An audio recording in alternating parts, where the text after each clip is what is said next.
Chapter 200. Regarding the matter of Qin Ming coming to ask for them, Bai Yuan Chun and the rest did not tell Sima Yue and the rest. Nobody wanted them to leave, fearing that they would be captured by Qin Ming's men the moment they left. When Qin Ming returned, he told Shiyushi about Bai Yuan Chun's unwillingness to hand over the person he was talking about. He even added some oil to the fire, saying that the other party did not put her and the imperial family in his eyes and so on.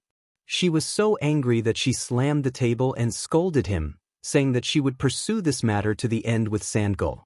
Princess, that Bai Yuan Chun is an expert at the level of a spirit elder. If we don't get rid of him first, it won't be easy to make a move on the Sandgull mercenaries. Qin Wan understood her father's thoughts and knew that he wanted to take advantage of this opportunity to make a move on the Sandgull mercenaries. No wonder he's so arrogant. Shiyushi laughed coldly. Men. Here.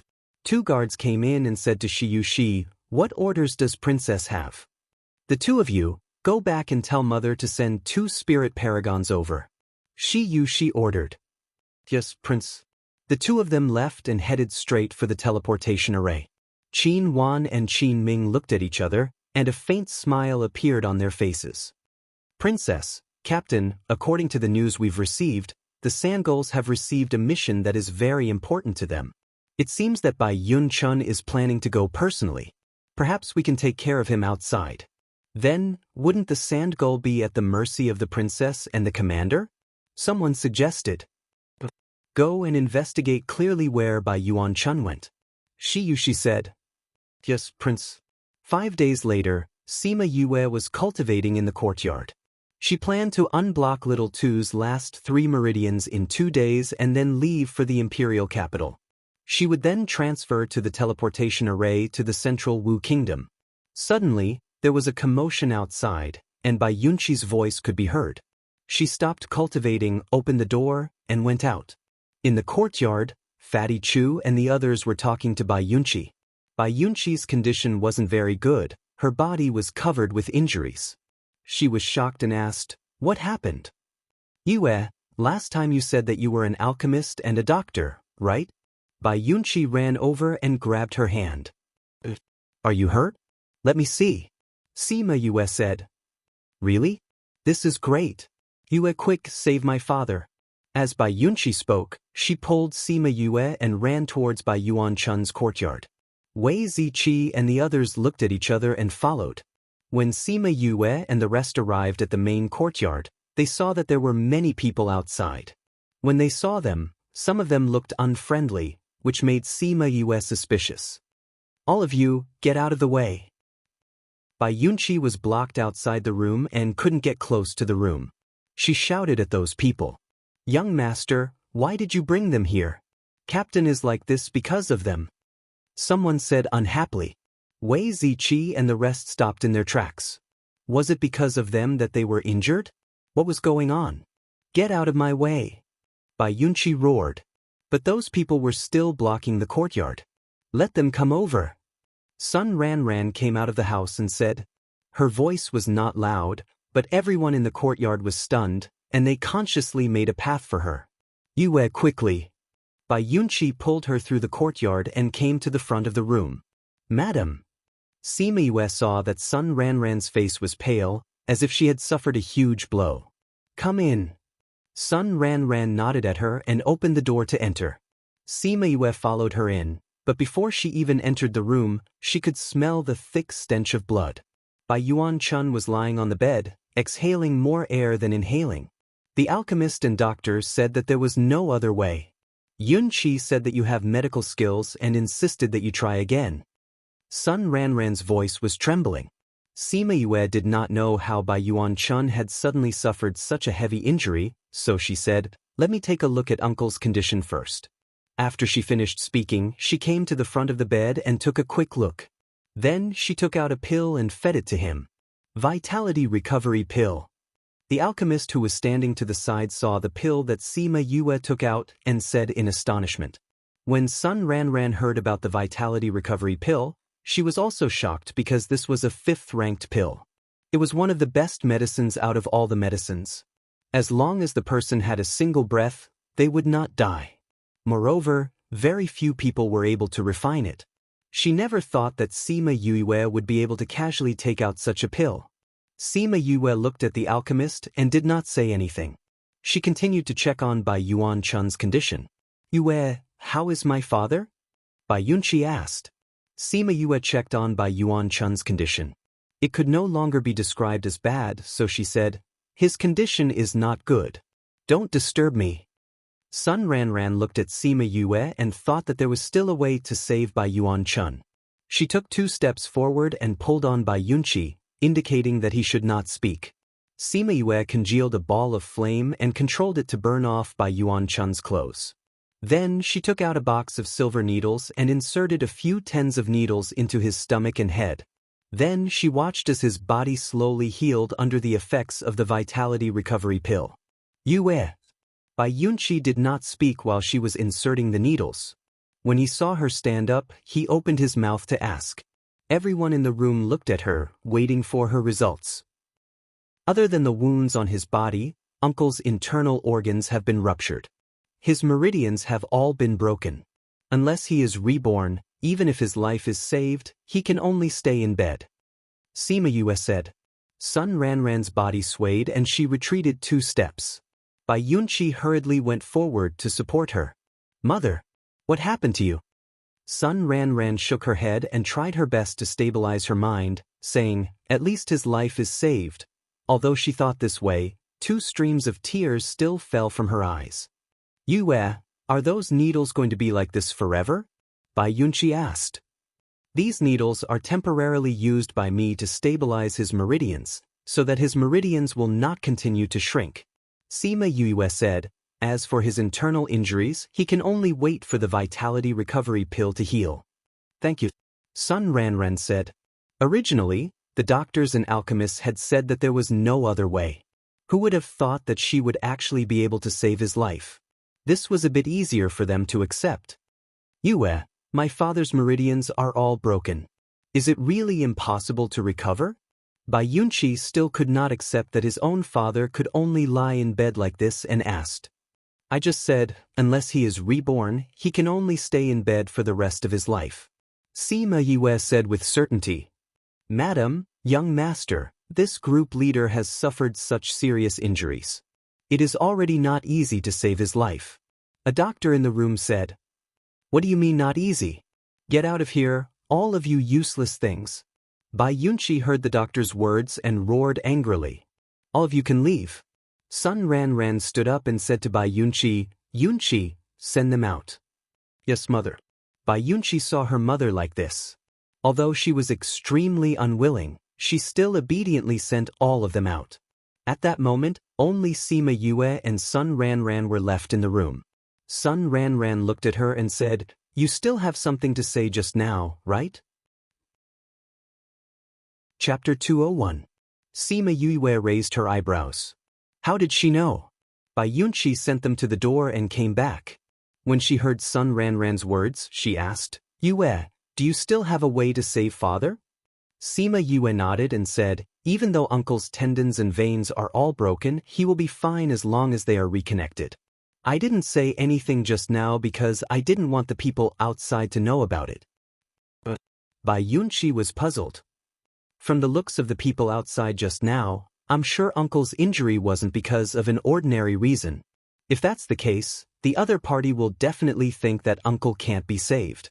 Sima Yue said. That's right. Sun Ranran said. I heard those people say that uncle was injured because of us. Sima Yue was very concerned about this. Yue, you should save my father first. Bai Yunqi did not want to tell her the reason. The vitality recovery pill is still healing uncle's body, we can't touch him now. Sima Yue said, You'd better tell me more about uncle's injuries. Bai Yunqi looked at her mother and said, Father was injured by the domineering army. The reason is that he refuses to hand you over. Domineering? Sima Yue frowned. Actually, a few days ago, Qin Ming brought people over and asked father to hand you over, saying that you killed Qin Wu. Bai Yunqi said, But father said that you killed Qin Ming to save me, so he refused to hand you over. He also said that he couldn't tell you and asked you to hide in our house. No wonder you didn't allow us to go out recently. Sima Yue was furious and clenched her fists unconsciously.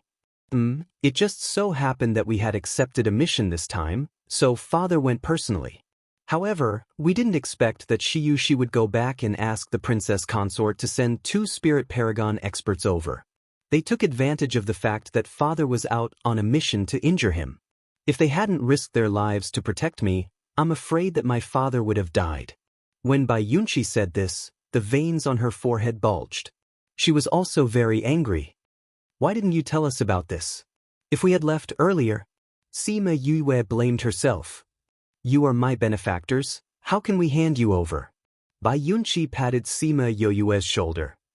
The domineering army has always wanted to make a move on us. Qin Wu's incident was just an excuse.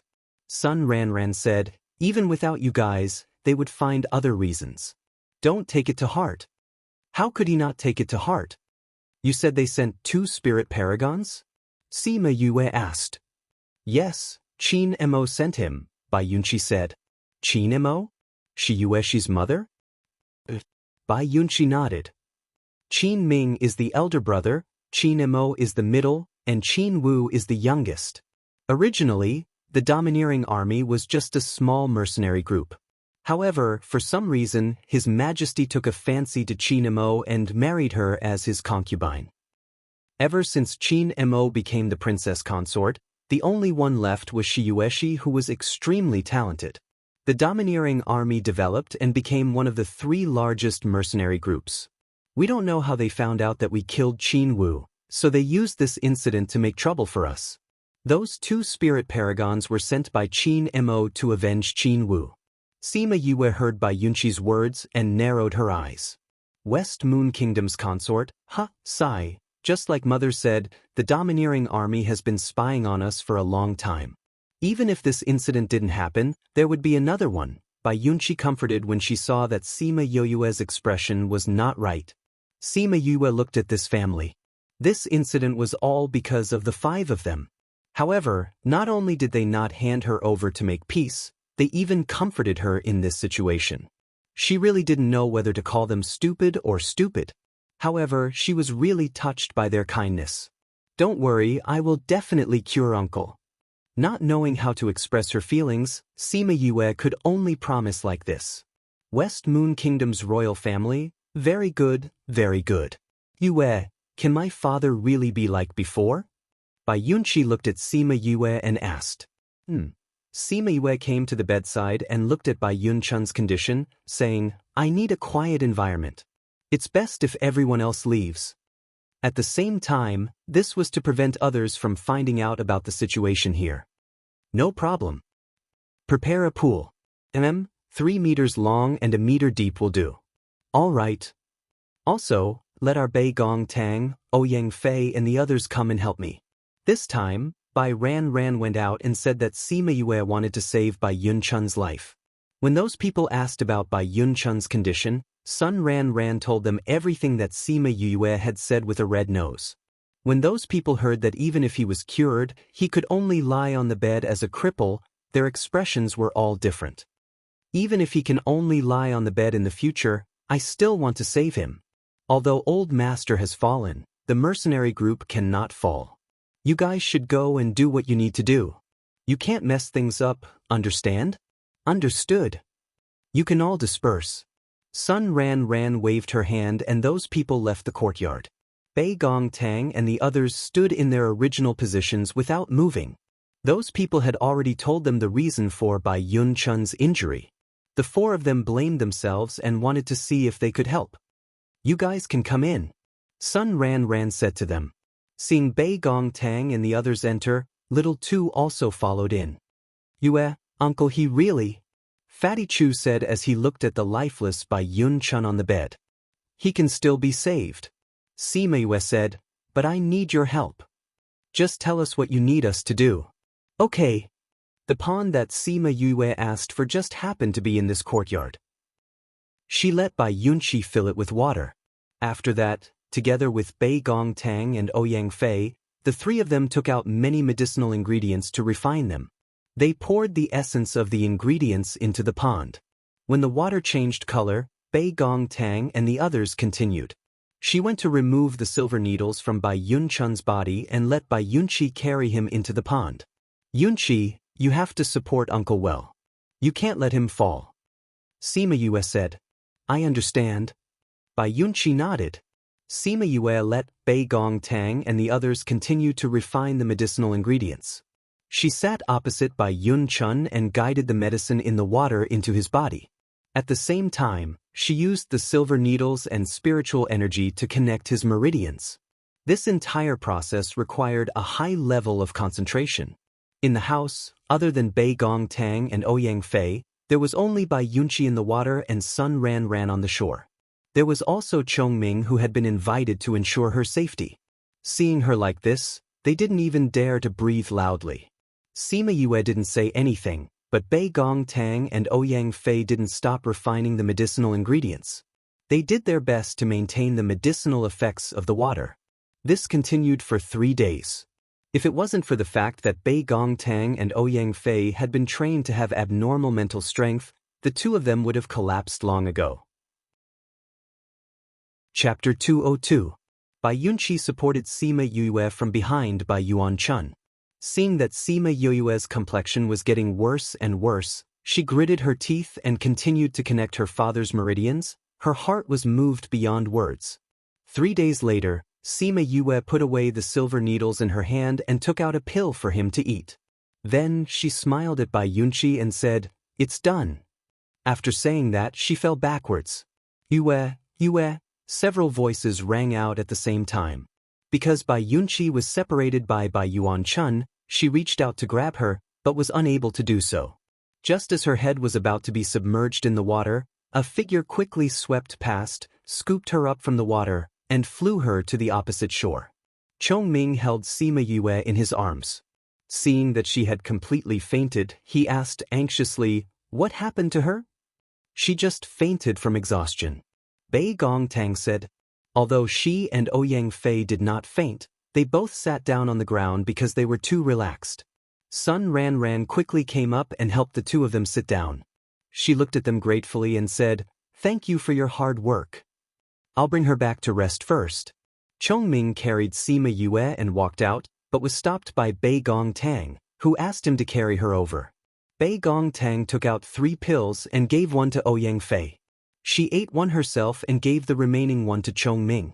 Chongming gave it to Sima Yue before carrying her away. "Yunqi, you can let go of Uncle now." Bei Gong Tang reminded Yunqi as she had eaten a pill and was more spirited. Bai Yunqi released Bai Yunchun. Because Bai Yunchun's meridians had all been reconnected, he could now sit on his own. He went ashore, leaving his father alone in the pool. Just as he was about to ask his father when he would wake up, the pool emitted the light of advancement. "Oh no, if others see this!" Sun Ran exclaimed. "Auntie, you don't have to worry. You had already set up a barrier outside. The people outside won't be able to see what's happening here." Bei Gong Tang said. "Barrier?" Sun Ran was stunned. "That child is really thoughtful. How long will it take for my father to wake up?" Bai Yunqi asked. "You'll be able to wake up after you advance." Bei Gong Tang said. "Furthermore, after advancing in rank, he'll be able to absorb the spiritual energy in the pond into his body. I estimate that it'll take a while." "Thank you, Bei Gong Ouyang." Bai Yunqi looked at the two of them. It was his fortune to have met them. "Since there's a barrier here, we'll send you back to rest first." Sun Ran said. Bei Gong Tang nodded. There was no use for them to stay here. They might as well go back and cultivate to recover their physical and mental strength. Sun Ran went up to support Bei Gong Tang while Bai Yunqi supported Ouyang Fei. The 4 of them left the house, leaving behind Bai Yuan Chun, who was still advancing in rank. When they returned to the place where they were staying, Wei Ziqi and Fatty Chu were anxiously waiting in the courtyard. Seeing Sun Ran and the others supporting Bei Gong Tang and Ouyang Fei, they hurried over and asked, "How are you guys?" "We're fine." Bei Gong Tang smiled. "Just now, Chongming carried you back. You guys should quickly go in and rest." Wei Ziqi went up to support Bei Gong Tang while Fatty Chu also went to support Ouyang Fei. "Auntie Ziqi, You guys go and take care of Uncle. Bei Gongtang said to Sun Ranran. Alright, you guys should rest well. We'll go and arrange things before coming back to see you. Sun Ranran brought Bai Yunqi and left after she finished speaking. The three of you really put in a lot of effort. Fatty Chu sighed. Uncle got injured because of us. We naturally have to do our best to heal him. Bei Gongtang said, All right, quickly help us into the house. Sima Yue was lying on the bed. Her face was still very pale. Chongming's heart was in a mess and she didn't know where he ran off to after sending her back. A black fog seeped out from the devil's snare bracelet and Demo Shah appeared beside the bed. Seeing her current state, his face darkened as he said, You really don't want to live anymore. Although he sounded unhappy, he closed his eyes and activated his martial arts. His originally illusory right arm slowly started to solidify. Spirit solidification. Only when his entire arm solidified did Mo Shah open his eyes. He moved his right hand and said, This feeling is still the best. It's a pity that it can't completely solidify now and it won't last long. He walked in front of Sima Yue and stretched out his hand to touch her face. He muttered, It's actually this kind of feeling. Sima Yue laid on the bed without any movement. She didn't know what was happening in front of her eyes. He actually used up all of his spiritual power and spiritual power. Do you not want to live anymore? Mo Shah pinched her nose harshly. After he took his hand away, her nose became bright red. I really don't want to bother with you. But with you lying down like this, my eyes hurt. As he spoke, he took out a jade bottle. Inside it was the spirit fluid that Sima Yue usually prepared for him. He pried open her mouth and poured a drop in.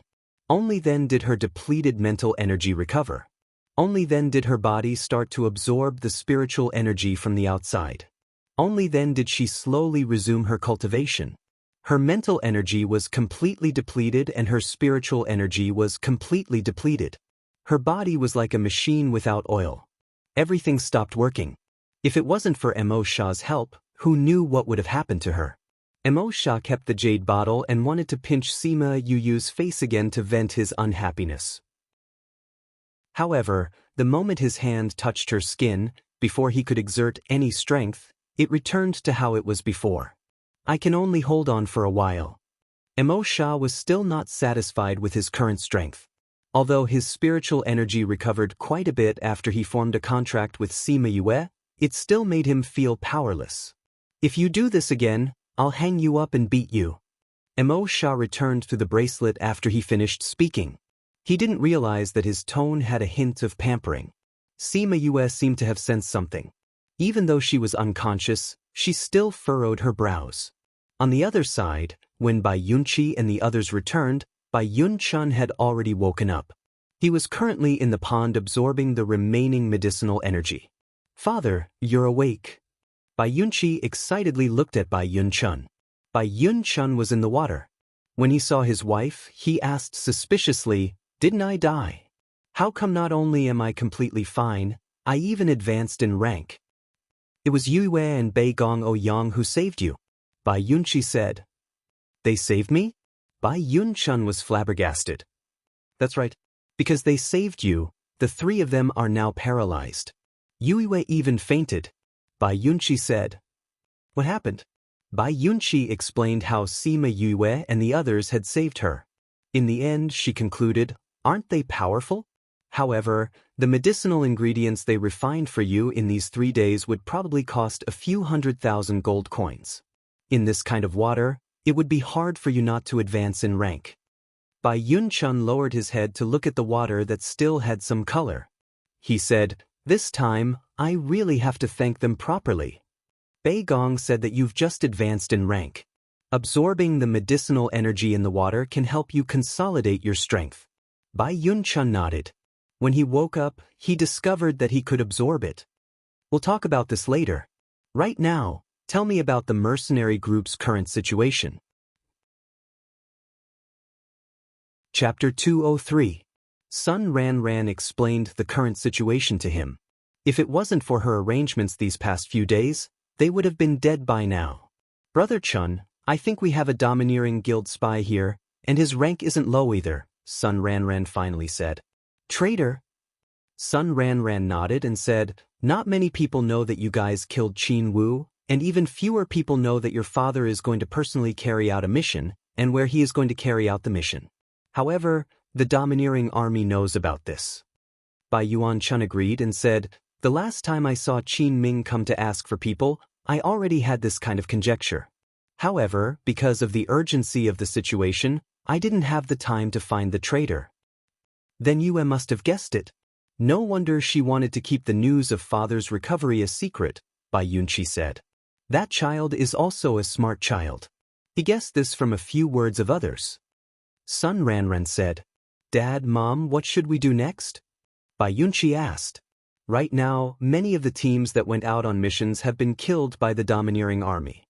They haven't made a move against us yet, so I guess they're just waiting to slowly cut off our branches." Sun Ran said, "Brother Chun, how strong are those two spirit paragons? One is level 2, and the other is level 3. Bai Yuan Chun said, "Now that I've advanced to level 3, I'm still a little lacking compared to them. That third-level spiritual elder doesn't seem to have advanced recently." "What's there to be afraid of?"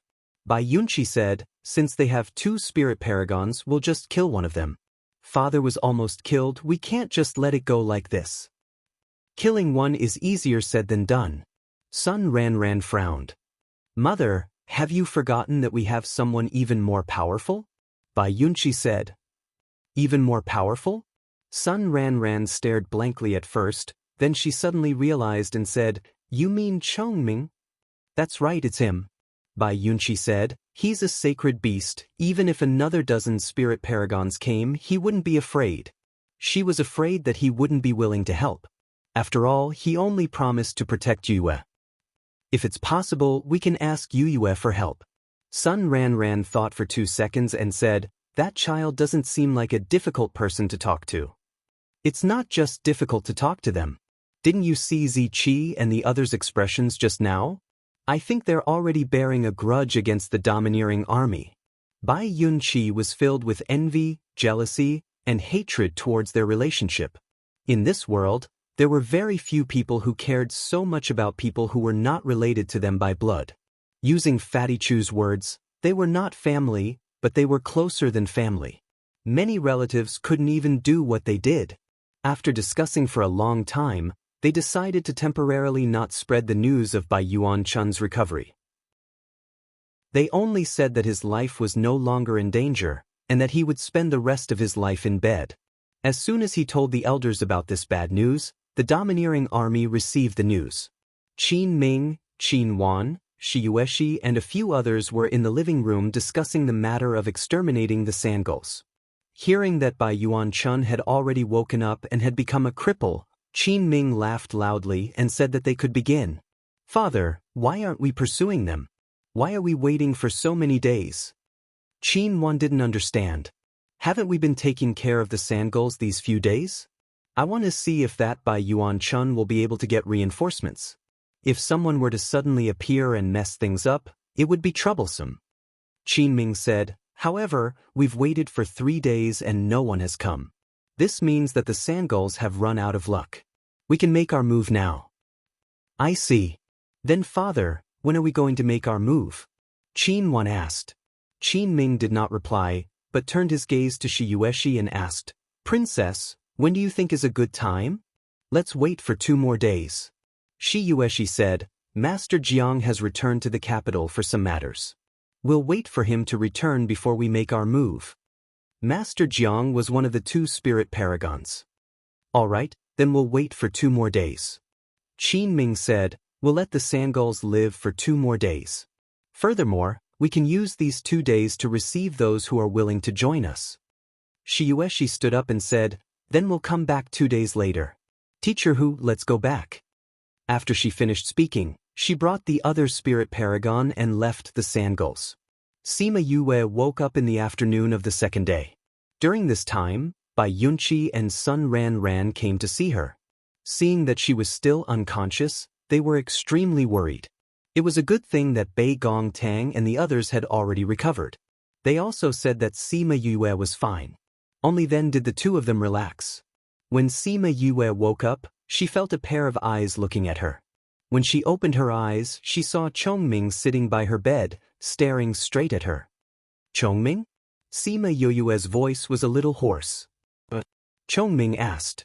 What do you mean why? Sima Yue felt her head hurt a little.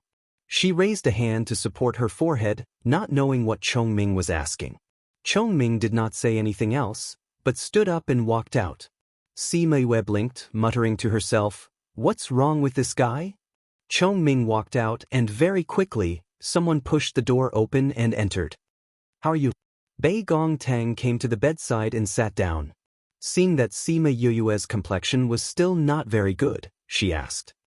"It's not a big problem." Sima Yue sat up, asking, "How are you and Ouyang?" "Luckily, you gave us the soul fluid in advance." Bei Gongtang said, "We each took a drop and have already recovered." "That's good. This time I really have to thank you guys." Sima Yue said. If it were not for the two of them working together, she would not have been able to cure Bai Yuan Chun. "What are you thanking us for? Isn't your problem our problem? Moreover, we all had a part to play in killing Qin Wu." Bei Gongtang glared at Sima Yue. "However, what do you plan to do this time? Domineering?" Sima Yue asked. Bei Gongtang nodded. Sima Yue laughed coldly. "If people don't offend me, I won't offend them.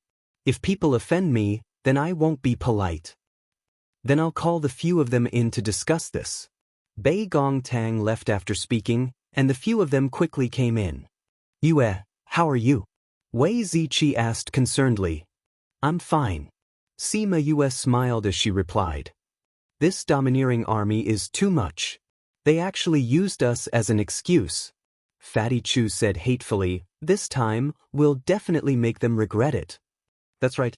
They want to use this opportunity to swallow the sandgulls. Then we'll make them choke to death." Wei Ziqi's eyes revealed a ruthless glint, replacing his usual cultured and refined self. "All right. Then let's discuss what to do now." Sima Yue nodded. Half an hour later, Sun Ran and Bai Yunqi heard a servant report that Sima Yue and the others had come over. "Yue has woken up? Quickly let them in," Bai Yunqi ordered. Sima Yue and the others came in. Seeing Sun Ran, Bai Yunqi and Li Kuei, they were a little surprised that there were so few people. Bai Yunqi scurried in front of Sima Yue, held her shoulders and looked at her, asking, "Yue, you're finally awake. How are you feeling?" Chapter 204. Sima Yue shrugged and said, "I'm fine now." "That's good." Bai Yunqi let go of her shoulder and said, "Thank you." "You're welcome." Sima Yue smiled and said, "When we came, we saw some people packing up. What's going on?" Upon hearing her mention this, Bai Yunqi and the other two people's expressions turned ugly. "Those people are traitors," Bai Yunqi said hatefully. "What happened?" Fatty Chu asked. Li Kuei sighed and said, "The domineering army has spread word that they will bring people to massacre us sandgulls the day after tomorrow. They even said that those who are willing to join the domineering army can be spared. Those people are going after the domineering faction." "What?" Bei Gongtang and the others looked at Sun Ran in shock. Seeing her nod, they knew that this was true. "Let them leave," Sun Ran said. "The fact that they left now means that their hearts for the sandgulls aren't firm enough. It's a good opportunity to get rid of those traitors. Sometimes, it doesn't matter how many people there are as long as they are the best." Sima Yue said, "It's better to have nothing than to have something substandard. It's not necessarily a good thing for those people to stay in the sandgulls.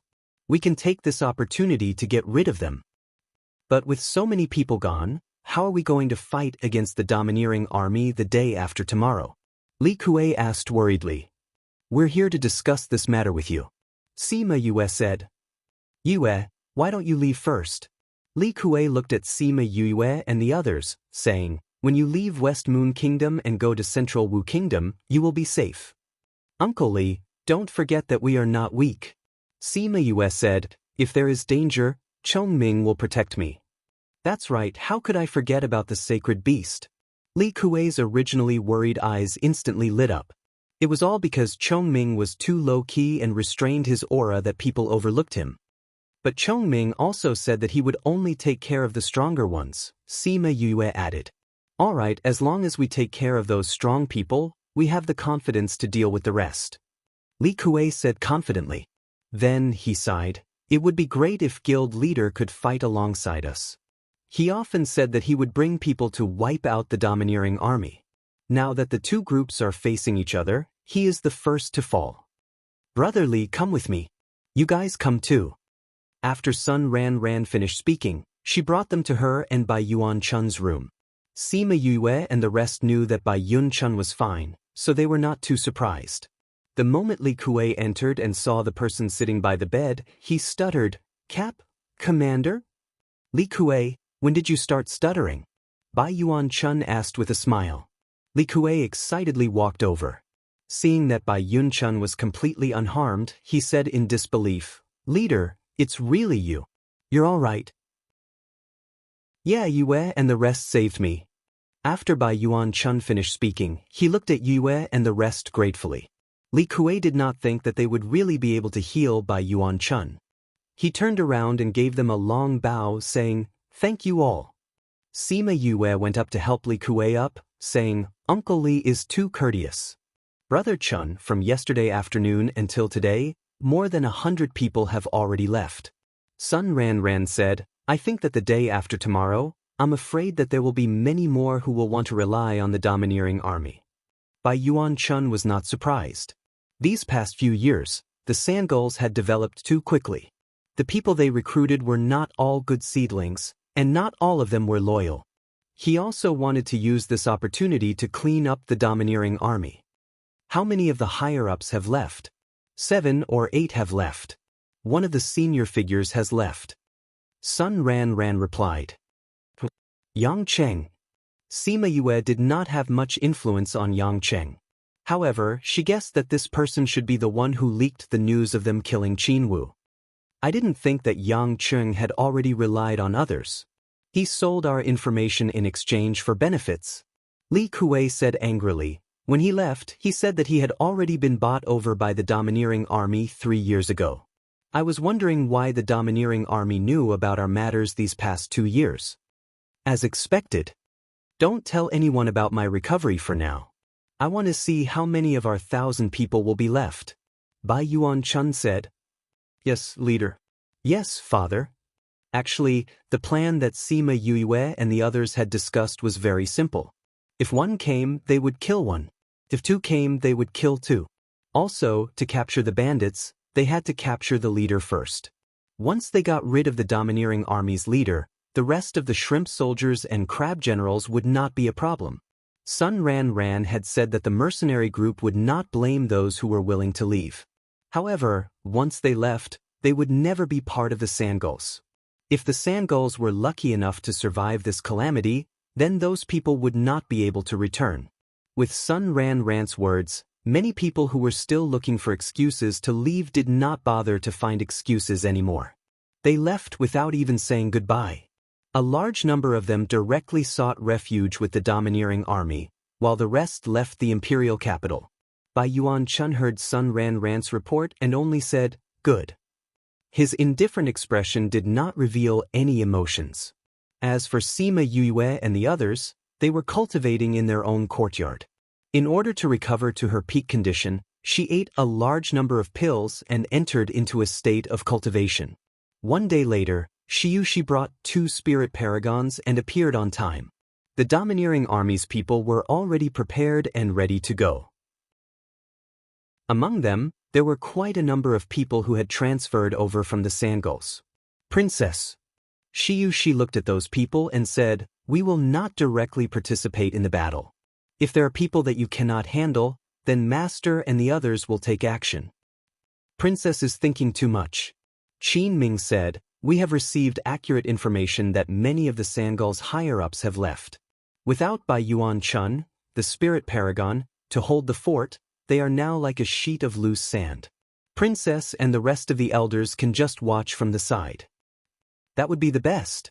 She said, You have to settle this quickly. It's Royal Father's birthday in a few days and I still have to rush back. Yes, we will go immediately. Qin Ming said and then waved his hand at the domineering army's people, saying, "The domineering army's people, follow me." Sima Yue, who was cultivating, opened her eyes. She had already recovered to her peak condition. Chongming came in from outside and said, "The domineering army's people are here. They've come on time. Let's go take a look." Sima Yue got down from the bed and patted Chongming's shoulder as she passed by, saying, "In a while, please do your best to protect Ziqi and the others as well as Uncle's family." "What about you?" Chongming asked.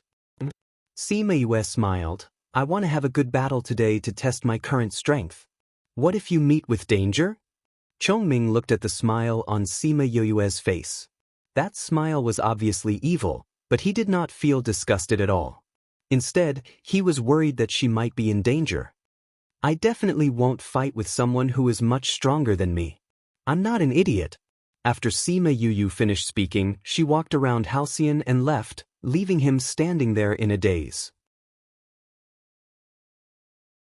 Chapter 205. Qin Ming led the domineering army and surrounded the Sandgull mercenary group. Bai Yunqi rushed out with the Sandgulls. When they saw Qin Ming and the others, their expressions turned ugly. "Yang Cheng, you traitor!" Bai Yunqi scolded when she saw Yang Cheng beside Qin Ming. Yang Cheng sneered, "Traitor? I'm not a traitor. I'm just trying to protect myself." "You dare say you're not a traitor? Didn't you tell Qin Ming and the others that we killed Qin Wu?" Li Kuei said angrily. "You're wrong." Yang Cheng said, "I didn't tell them directly, but when someone gave me money, I told that person. Who would have thought that they were princess consorts people? In any case, it's all the same," another senior figure said. Qin Wan looked at the flustered and exasperated Bai Yunqi and smiled proudly. "Bai Yunqi, what's wrong with you today? Didn't you always clamor for your father to destroy our mercenary group? Why aren't you barking today?" "Of course I have to act like a human when I hear a dog barking," Bai Yunqi said disdainfully. "What? You're calling me a dog?" Qin Wan pointed at Bai Yunqi and shouted. Bai Yunqi crossed her arms and said, "Since you like to assume that it's you, then it's you." Qin Ming called out to the enraged Qin Wan and said to the Sandgulls, "I'll give you one last chance. If you're willing to join Domineering Guild, we won't kill you. Otherwise, he would be killed without mercy. I'll give you 15 minutes to consider." At this time, Shiushi flew over with 2 spirit paragons. She stopped in midair and looked at the people below without saying a word. Seeing that all the spiritual paragons had come, and thinking that they didn't even have a single spiritual paragon on their side, many people started to waver. "If you want to leave, I'll say the same thing. I won't blame you. But if we're lucky enough to survive today, you'll never be a member of the Sandgulls." Sun Ranran led Sima Yue and the rest out of the door and said to those who were wavering, "Madam." Many senior figures cried out in alarm when they heard Sun Ranran's words. "Madam, we are already weak. If another group of people leaves," Sun Ranran raised her hand to interrupt them. She glanced at those who were still hesitating and said, "Since their hearts are no longer on our side, then let's go. Instead of stabbing them in the back when the time comes, it's better to let them stand on the opposite side now." Hearing Sun Ranran's words, those people didn't say anything else. After a quarter of an hour, dozens of Sandgulls had left. Out of more than 1,000 people, only less than 800 were left. "It's time. It seems like you people would rather die than submit." Qin Ming said, "Since it's like this, we'll fulfill your wishes.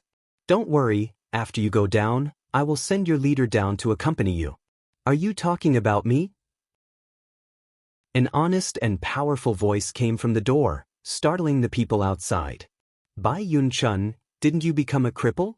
Qin Ming looked at Bai Yun-chun, who was striding out. How did he look like a cripple? Bai Yun-chun stood in front of them like a mountain, stabilizing the hearts of the Sandgulls. "Haha, just because others say that I've become a cripple, I'm a cripple? You actually believe in hearsay. This only shows that you're still too childish." Bai Yun-chun laughed out loud. Haha, when the Sandgulls heard their leader say this, they all laughed out loud. Although the situation was very dangerous, everyone regained their confidence when they saw him. As for those who left, they all seemed to feel guilty towards Bai Yun-chun. They all lowered their heads and didn't look at him. Impossible, your meridians were clearly all broken. How could you have recovered? Master Hu, who was in the air, said as he exerted pressure on him. However, he was pushed back by Yun Chun's pressure. Third level Spirit Paragon. Master Hu was pushed back by the pressure. You've advanced in rank? Ha, that's right. Not only have I recovered, I've also advanced in rank. Yun Chun said, people of the domineering army, listen up. I'll also give you a chance. If you're willing to leave the domineering army and not participate in this matter, I can let bygones be bygones. Otherwise, if one comes, I'll kill one. If two comes, I'll kill two. Yun Chun, you're too insolent. Qin Ming snorted, even if you've become a third-level Spirit Paragon, don't forget that we have a second-level Spirit Paragon and a third-level Spirit Paragon. Furthermore, you've just become a Spirit Paragon. How can you compare to Spirit Paragon Lu, who has been a third-level Spirit Paragon for many years? Even if you didn't die, let's do it again today. Spirit Paragon Lu said indifferently. Aside from being a little surprised when he saw Yun Chun, he didn't have much of an expression. Is that so? Then let's see if you still have the ability. After Yun Chun finished speaking, he leapt into the air and confronted them. Qin Ming flew up as well. Looking at Yun Chun, he said, including me, we have a total of 3 Spirit Paragons. Do you think that a single Spirit Paragon like you can reverse the situation? Who said that we only have a single Spirit Paragon? Yun Chi looked at Qin Ming with ridicule. I've already said that people who hear rumors are very childish. You still don't admit it. Don't tell me that you can find 2 more Spirit Paragons? Do you think that Spirit Paragons are cabbages? Qin Wan snorted disdainfully at his words. Are you stupid? The most concentrated is the essence. We only need one person to take care of all of you. Fatty Chu said while rubbing his nose. Ouyang Fei reminded him indifferently from the side. When did he have an image? Wei Ziqi smiled faintly. That's true. Ouyang Fei nodded. I just felt that I was very imposing. Why did you guys tear down my stage? Fatty Chu said unhappily. This isn't called tearing down your stage. Tearing down a stage isn't done in this way. Fatty, your words are inappropriate. Sima Yue also joined in. The 5 of them were chatting and laughing. There was no sense of danger at all. This made the other party very unhappy. Sima Yue, you're the one who killed my 5th uncle. Today, I will definitely kill you to avenge my 5th uncle. Qin Wan shouted. You. Sima Yue glanced at her and said indifferently, you're not qualified.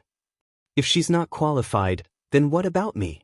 Shi looked directly at Sima Yue, setting her as her opponent. Sima Yue didn't like to raise her head to look at people. She flew into the air and looked at Shi, saying, why do you women always like to fight with me? I'm not interested in women. Why don't we let our Bei Gong spar with you?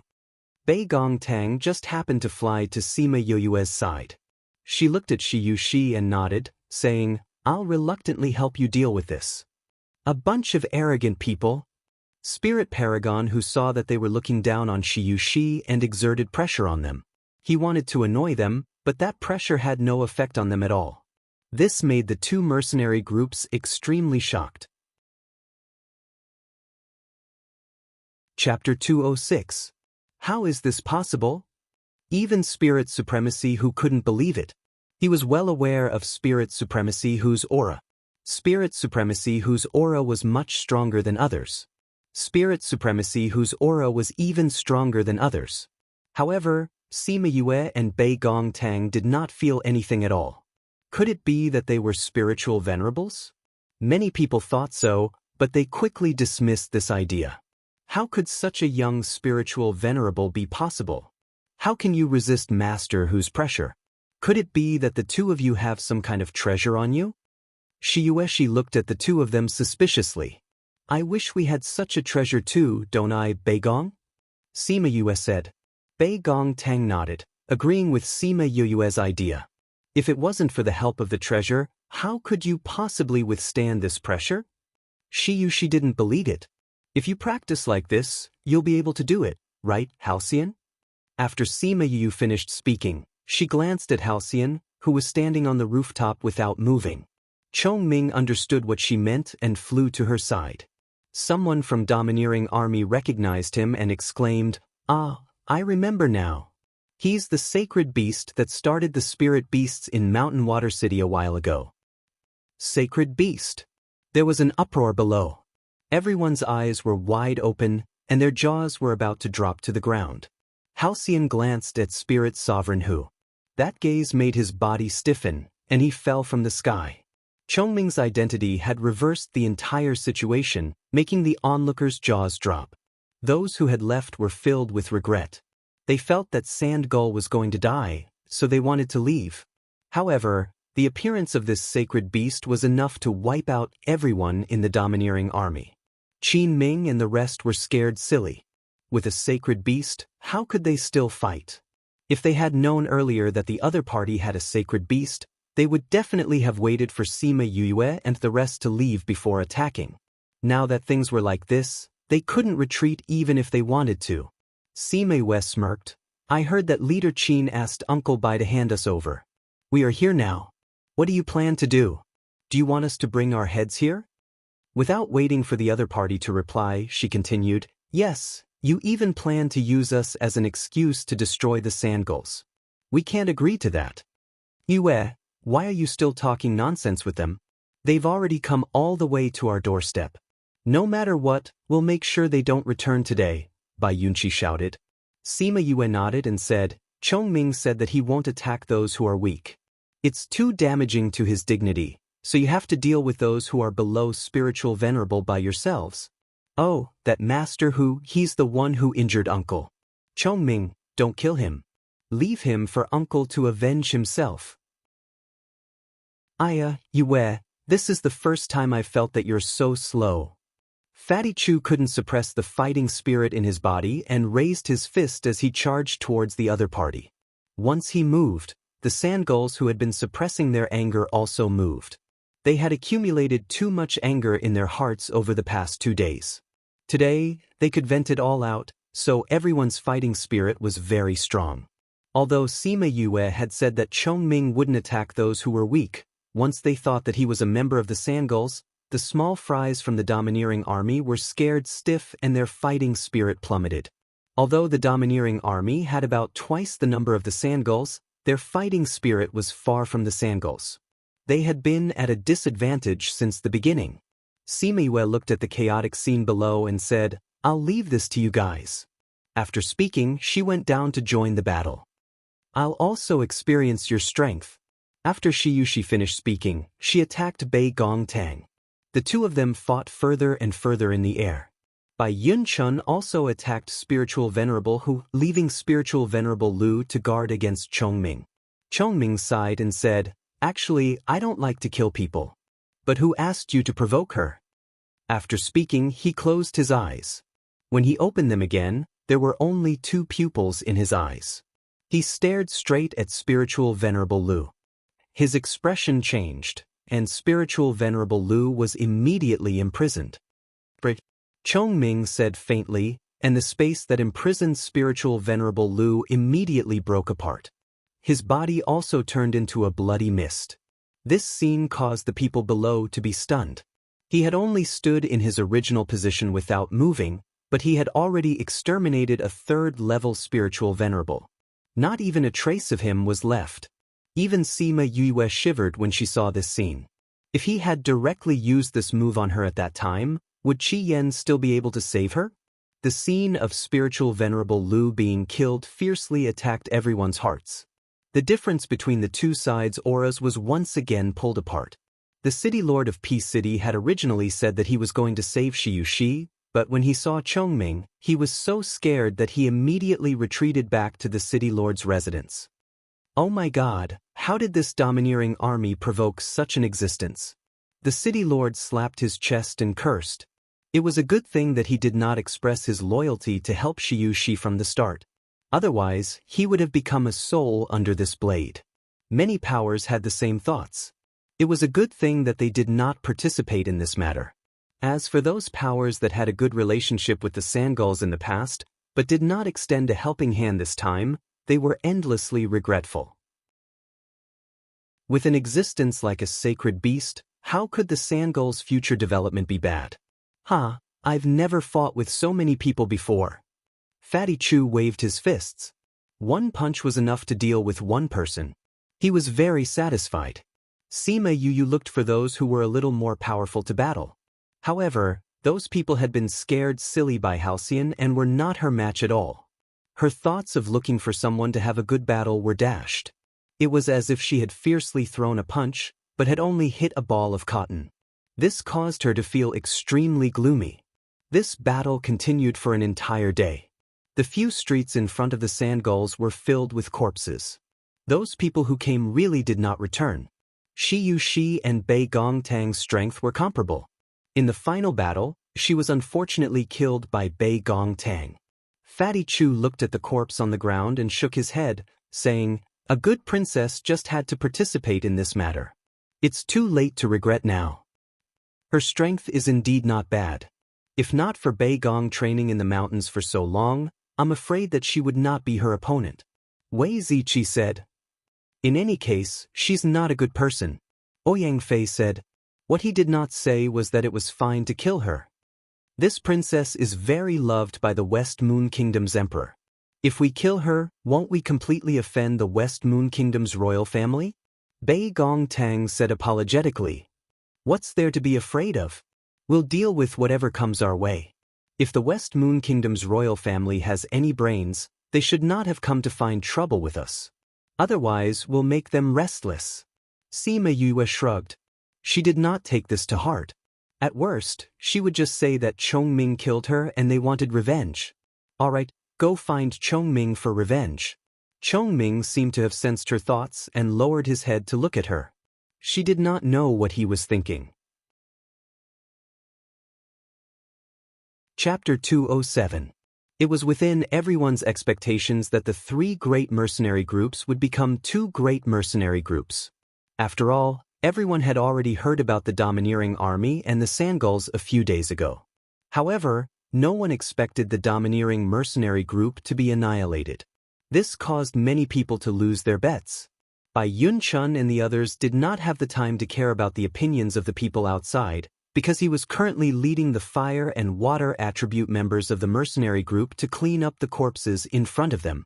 They had originally wanted to burn it all, but Fatty Chu had told them that these people had done many bad things over the years and had stolen many things, so they definitely had quite a collection. Those spatial rings and whatnot shouldn't be wasted, as they might be able to accumulate quite a bit of wealth after collecting them. At the very least, those 1,000 rings would still be worth some money. Therefore, those people could only turn over the corpses one by one and collect all the spatial rings on the corpses. Then they let the fire attribute people burn the corpses and the water attribute people wash the streets. Peace City was destined to be sleepless tonight. Many people looked at the fiery red sky in this direction and lamented the impermanence of the world. The domineering mercenary group was gone just like that. Many people were not used to it. If Sima Yue knew about this, she would definitely spit at them. You guys are masochists. Sima Yue, Bei Gongtang and the others had refined many lower-grade pills for the injured people. They were already familiar with these pills and could refine a lot in one furnace. Furthermore, their refining speed was especially fast. The three of them finished refining pills for 400 to 500 people in one night. Yue, thank you. Bai Yunchi took the pills from Sima Yue and thanked her. If it weren't for you, I think we would have been doomed. But we've gotten ourselves into bigger trouble, and we might even implicate you. Sima Yue said. Are you talking about killing Shi Yueshi and the two spirit paragons? Sima Yue nodded. You don't have to worry about this. Our West Moon Kingdom's emperor is still very open-minded. The most important thing is that he knows how to judge the situation. He clearly knows that a sacred beast is involved in this matter, so he will not pursue this matter any further. Sun Ranran said.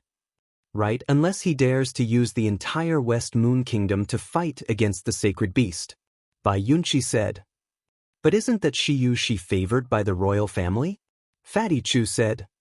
One is Shi Yushi, one is a sacred beast. Which one do you think you will choose? Wei Ziqi asked. Of course it's a sacred beast. Fatty Chu said with certainty. Therefore, His Majesty the Emperor should be the same. If he dares to touch you, we don't mind bringing Chongming back to deal with all of them. At most, I'll just make him run for his life before I escape.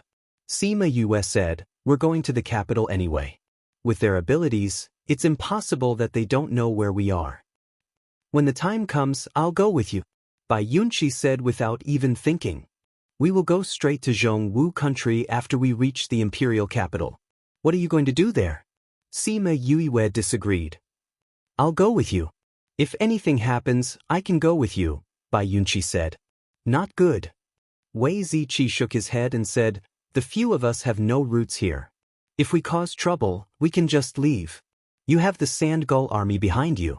If anything happens, they will be implicated. But, relax. With Chongming around, do you still have to worry about our safety?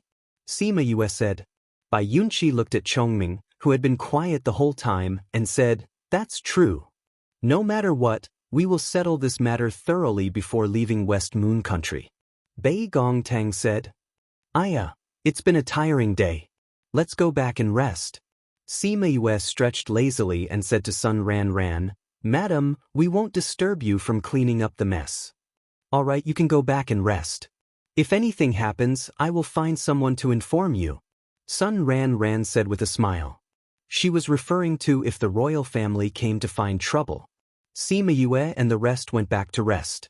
They had just reached the courtyard when they saw Little Two pouncing over. Big brother, big sister, are you guys okay? Little Two pounced into Bei Gongtang's embrace and raised his head to ask. We're fine. Were you scared? Bei Gongtang patted his head. No, I've been staying in the enchantment that Little Roar set up. I know that the people outside can't hurt me. Little Two said. Before Sima Yue left, she let Little Roar set up an enchantment to surround this place. The enchantment could withstand the aftermath of the battle. Little Two stayed inside the enchantment the whole time, watching the people in the air fight intensely. He did not take a step out. He had always been very sensible. He knew that it was dangerous outside, so he did not go out. He was not like the other little kids who would run everywhere out of curiosity or fear. Little Two, rest well. In 2 days, I will help you clear your meridians for the last time. After she finished speaking, she went back to the house. Wei Ziqi and the rest were indeed very tired. They all went back to rest. Bei Gongtang patted Little Two's head and also went back. Little Two stood in the courtyard and looked at their tightly shut doors. His little face was scrunched up. He did not feel happy because he was about to be able to cultivate.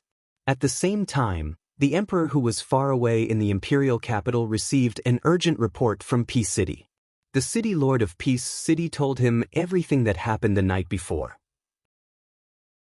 After reading the news, the West Moon Emperor angrily slammed the letter on the table. Your Majesty, what's wrong? The personal bodyguard at the side rarely saw him so angry and asked. He threw the letter at the bodyguard and did not say a word.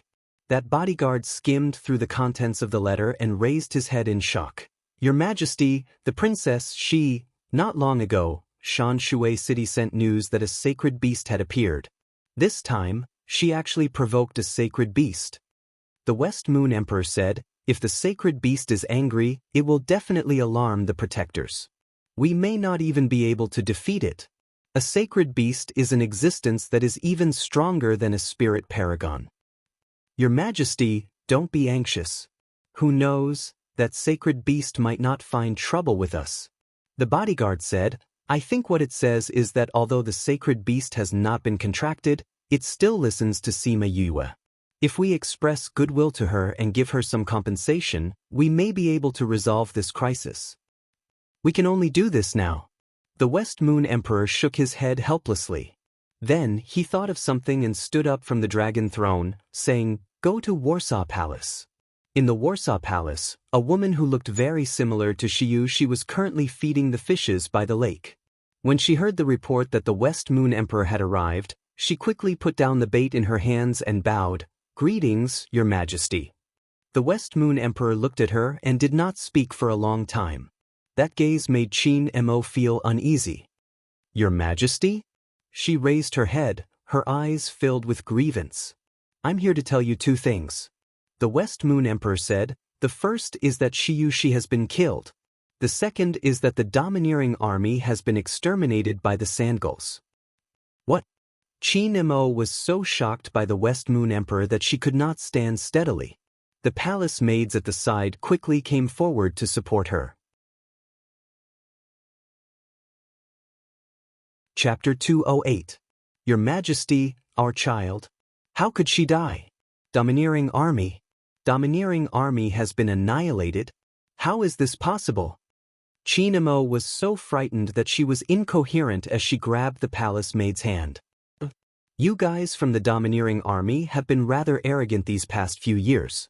You guys actually dared to go behind my back for something as important as exterminating the Sandgulls. The West Moon Emperor sneered. Your Majesty, I only feel that there are so many mercenary groups in the West Moon Kingdom, so it doesn't matter if one or two of them are missing. Moreover, they killed my younger brother, so I am merely taking revenge for my younger brother. Qin Mo explained. Revenge?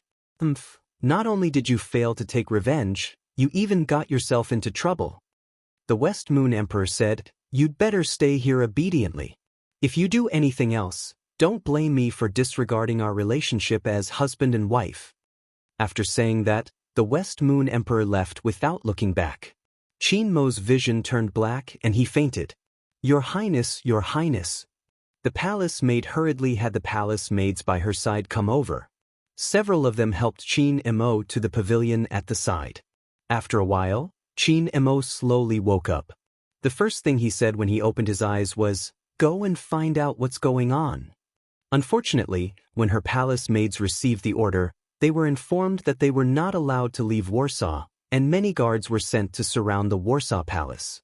She also ordered that no one outside the Warsaw Palace was allowed to reveal any information to them. However, that palace maid was quite capable.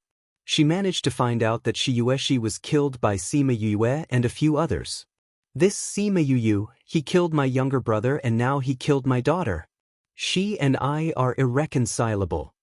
Qin Mo smashed everything in the room, but he still couldn't vent the anger in his heart. However, because the information they received was limited, the people of the Warsaw Palace didn't know about the existence of Chongming.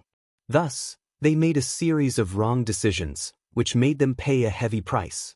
Your Highness, I also heard that His Majesty invited a few people to attend the banquet. The palace maid said, Her Majesty's birthday banquet? Why would His Majesty invite them? Qin Mo glared at the palace maid. But this is a good opportunity. If I can't kill them outside the palace, I can do whatever I want in the palace. Nyang Nyang, what should we do? Inside the palace asked. Think of a way to contact our people and arrange for them to be near the Spirit Master Guild. Once they come to the capital, kill them without mercy. Qin Mo said. Yes, Your Highness. After speaking, the maidservant went to make the arrangements. Wait, let those spirit paragons go. I don't know what kind of experts they have protecting them, but since Spirit Paragon Hu and Spirit Paragon Lu are both dead, it's useless for those people with lower power to go. Qin Mo said. This servant understands. The palace maid bowed and retreated.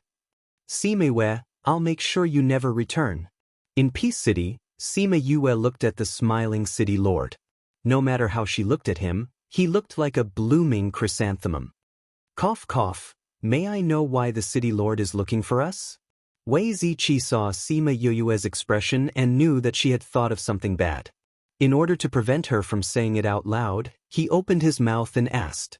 The city lord's gaze shifted away from Chongming and took out a glittering invitation card, saying, This is an invitation card that I, the West Moon Emperor, have sent to all of you. I would like to invite all of you to attend His Majesty's birthday banquet in 10 days. Invite us to attend the banquet? Fatty Chu looked at the city lord and said, We don't even know the West Moon Emperor, why would he invite us?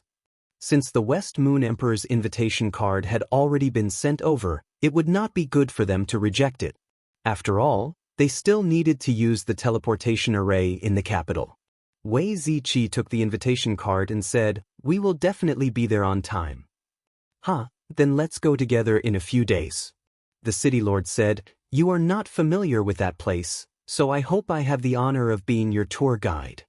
"To be able to go with the city lord is our honor," Wei Ziqi said with a smile. "Huh, then we will go together." The city lord said with a big laugh, "The invitation card has already been sent over, so I'll go back first. I'll send the city lord out." Bai Yuan Chun made a gesture of invitation and left with the city lord. After the city lord left, Bai Yunqi pursed his lips and said, "He invited you, but not us. It's good that you don't go. Who knows whether or not this is a banquet at Hongmen?"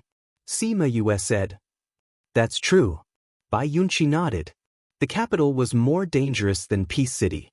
If he went, he might really become a burden to them. "All right, we've already received the invitation card. Let's go back and rest." Sima Yue stretched lazily and went back. Wei Ziqi and the others also went back to their temporary residence. Bei Gongtang did not go. After Sima Yue went back, she went to Little Tu's room. Bei Gongtang was currently teaching Little Tu some basic things. Bei Gongtang saw Sima Yue enter and asked, "Did he call you over for something?" Sima Yue walked over and picked up the teapot on the table, drinking from the spout. After drinking enough, she said, "The West Moon Emperor wants us to attend the banquet 10 days later. The city lord has sent the invitation card." "He wants us to attend the banquet? Banquet at Hongmen?" Bei Gongtang frowned. "I don't think so." Sima Yue said, "With Chongming around, he wouldn't go so far as to invite a sacred beast to attend the banquet, right?" "That's true." Bei Gongtang replied. "We'll leave in a few days. Before we leave, I have to unblock all of Little Tu's meridians." Sima Yue said as she patted Little Tu's head. Little Tu kept his head down and did not speak. His tears fell drop by drop, wetting the front of his clothes. Bei Gongtang saw Little Tu's tears and asked, "Little Tu, what's wrong? Why are you crying?" Little Tu raised his head, his little face full of tears. He looked at the two of them and said, "Elder sister, are you going to abandon Little Tu? You want to unblock all of my meridians before you leave. Then, you won't bring me along when you leave, right?" Little Tu said sadly. Sima Yue and Bei Gongtang looked at each other. They really did plan to do so. "Little Tu, what we're going to do is very dangerous. If you follow us, you'll be in danger." Sima Yue said. "I know. You're going to save grandfather." Little Tu said, "But I want to go with you." "You don't want to stay here?" Sima Yue said, "If you stay here, Brother Yunqi will take care of you. You can grow up safe and sound." Little Tu shook his head with all his might, saying, "I want to be with you. Elder sister, take me with you. Little Tu doesn't want to be separated from you. Little Tu, if you follow us, you might face endless pursuits in the future. Do you know that?" Bei Gongtang advised, "But it's different here. Here, you can have a stable environment and receive good nurturing. You might even be able to make a name for yourself in the future." Little Tu still shook his head and said firmly, "I'm not afraid of a homeless life. If there are bad people who bully you, I'll help you beat them up. Elder sister, don't abandon Little Tu, all right?" Chapter 209. Bei Gongtang saw that Little Tu was crying so sadly and looked at Sima Yue with some difficulty, saying, "Why don't we bring him along? You're at your wits' end when you meet him." Sima Yue looked at Bei Gongtang disapprovingly, saying, "We don't have the final say in this matter. We have to discuss it with them." Facing the unknown fate of the future, staying here was undoubtedly the better choice.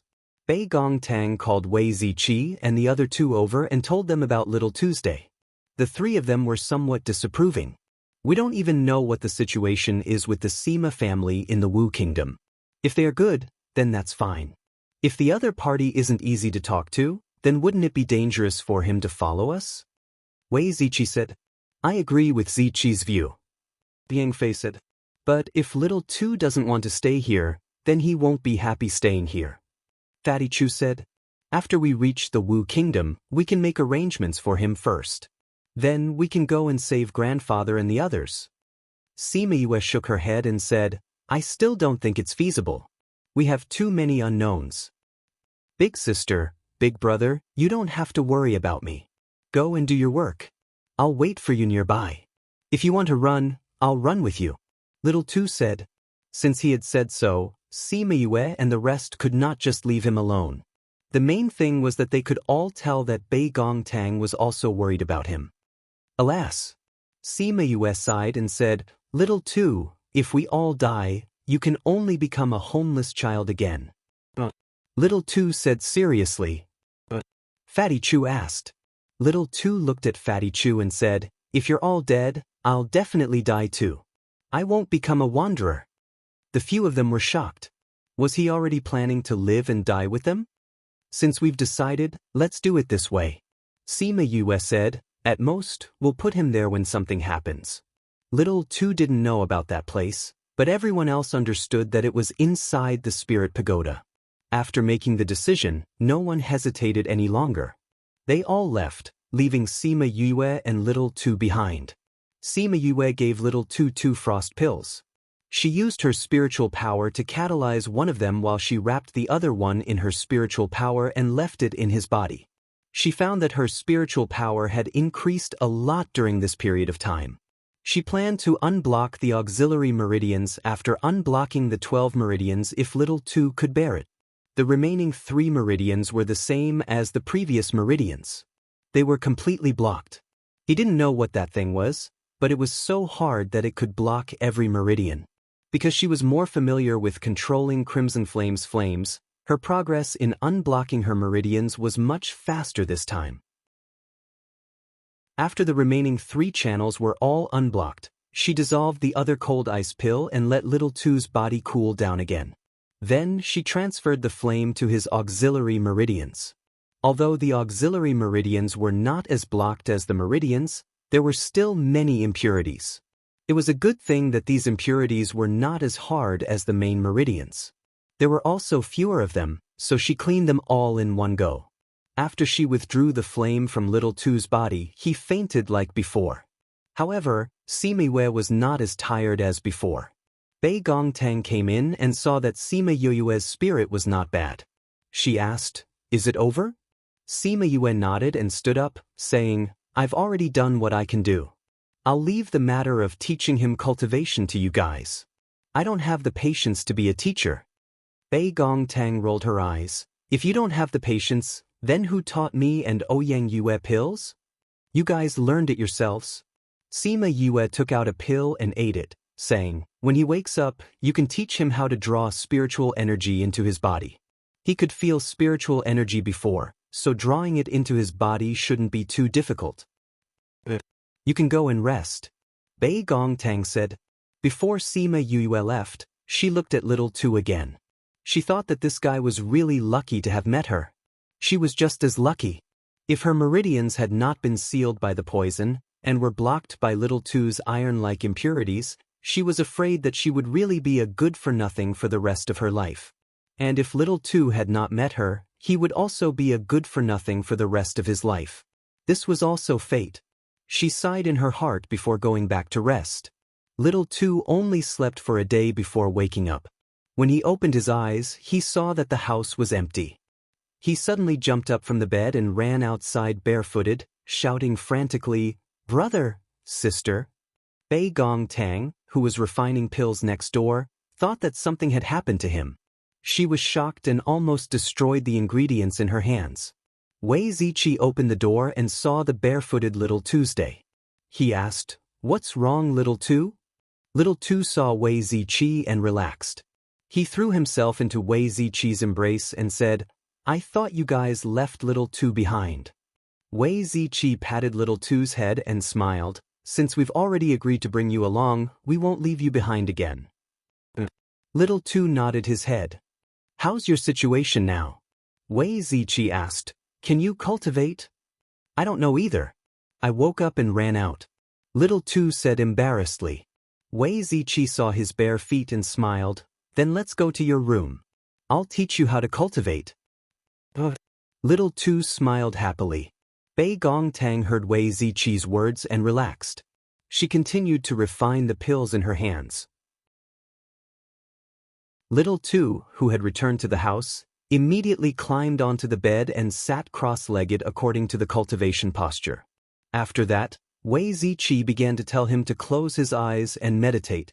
He could feel the spiritual energy, and even told him what attributes the spiritual energy had and what color it was. Brother Ziqi, I can feel spiritual energy a long time ago. Little Tu said. You can feel it a long time ago? Wei Ziqi said in shock. He could not even cultivate, but he could feel it?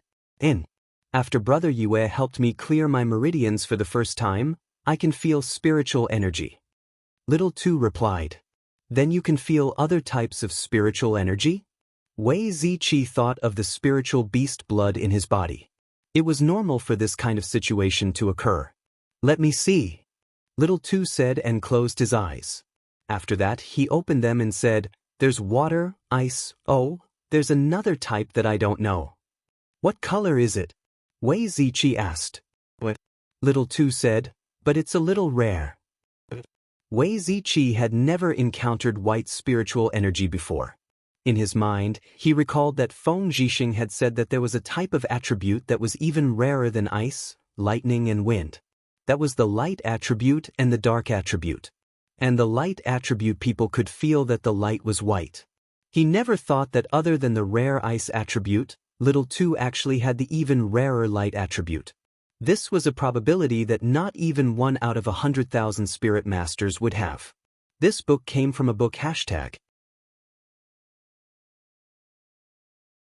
Chapter 210. In Little Tu's room, Sima Yue and the other 4 were sitting at the table. They were all staring at Little Tu as if they were looking at a monster. Little Tu was scared by their stares and subconsciously shrunk his neck. Brother, sister, don't look at me like that. Little Tu wailed in his heart. Fatty Chu was the first to speak. Can you really sense the light element? Little Tu nodded fearfully. You can also sense the water and ice elements? Sima Yue looked at him with sparkling eyes. Little Tu nodded fearfully. It's only been a day and a night, and you've already absorbed spiritual energy into your body? Ouyang Fei asked. He continued to nod. Heh, as expected of the seedling we found. Amazing. Bei Gongtang said happily. Comparisons are odious. Fatty Chu cried out as he sprawled on the table. Originally, it was enough to have a Yue provoking us from time to time. Now there's another little doll. I really don't dare to think about it. When he reaches our age, how heaven-defying will he be? Heavens, why are you provoking us like this? The heavens did not hear Fatty Chu's cries, but Sima Yue slapped his head harshly and said, Your innate talent is only used to provoke others outside. Don't cry and howl like a ghost here. There's no justice in this world. You've provoked me, yet you don't even let me vent. Fatty Chu muttered softly.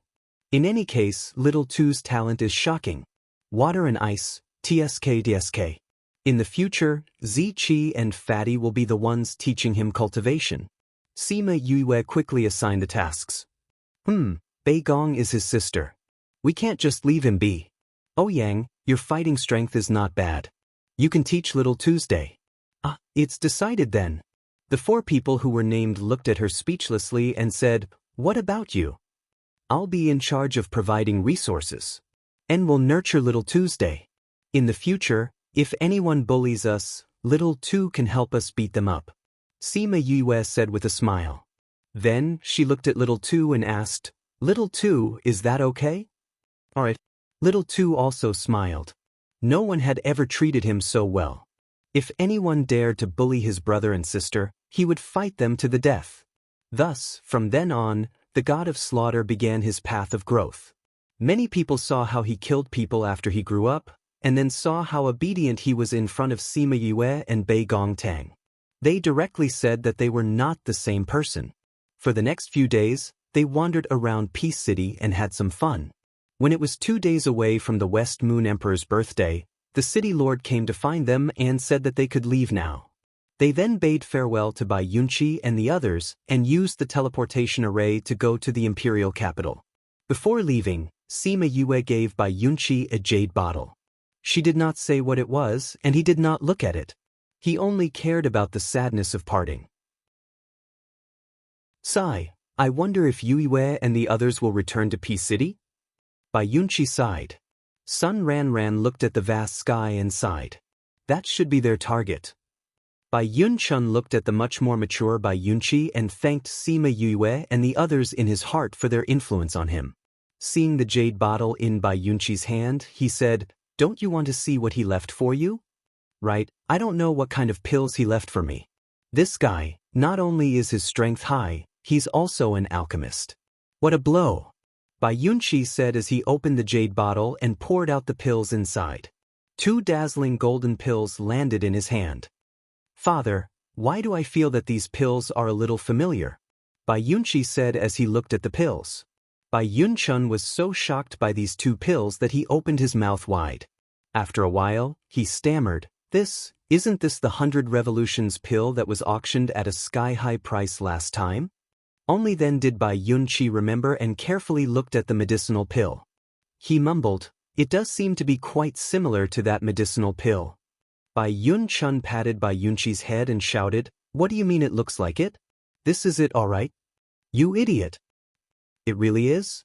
Bai Yunqi rubbed his head and said, "Then doesn't that mean that Yue is that mysterious person?"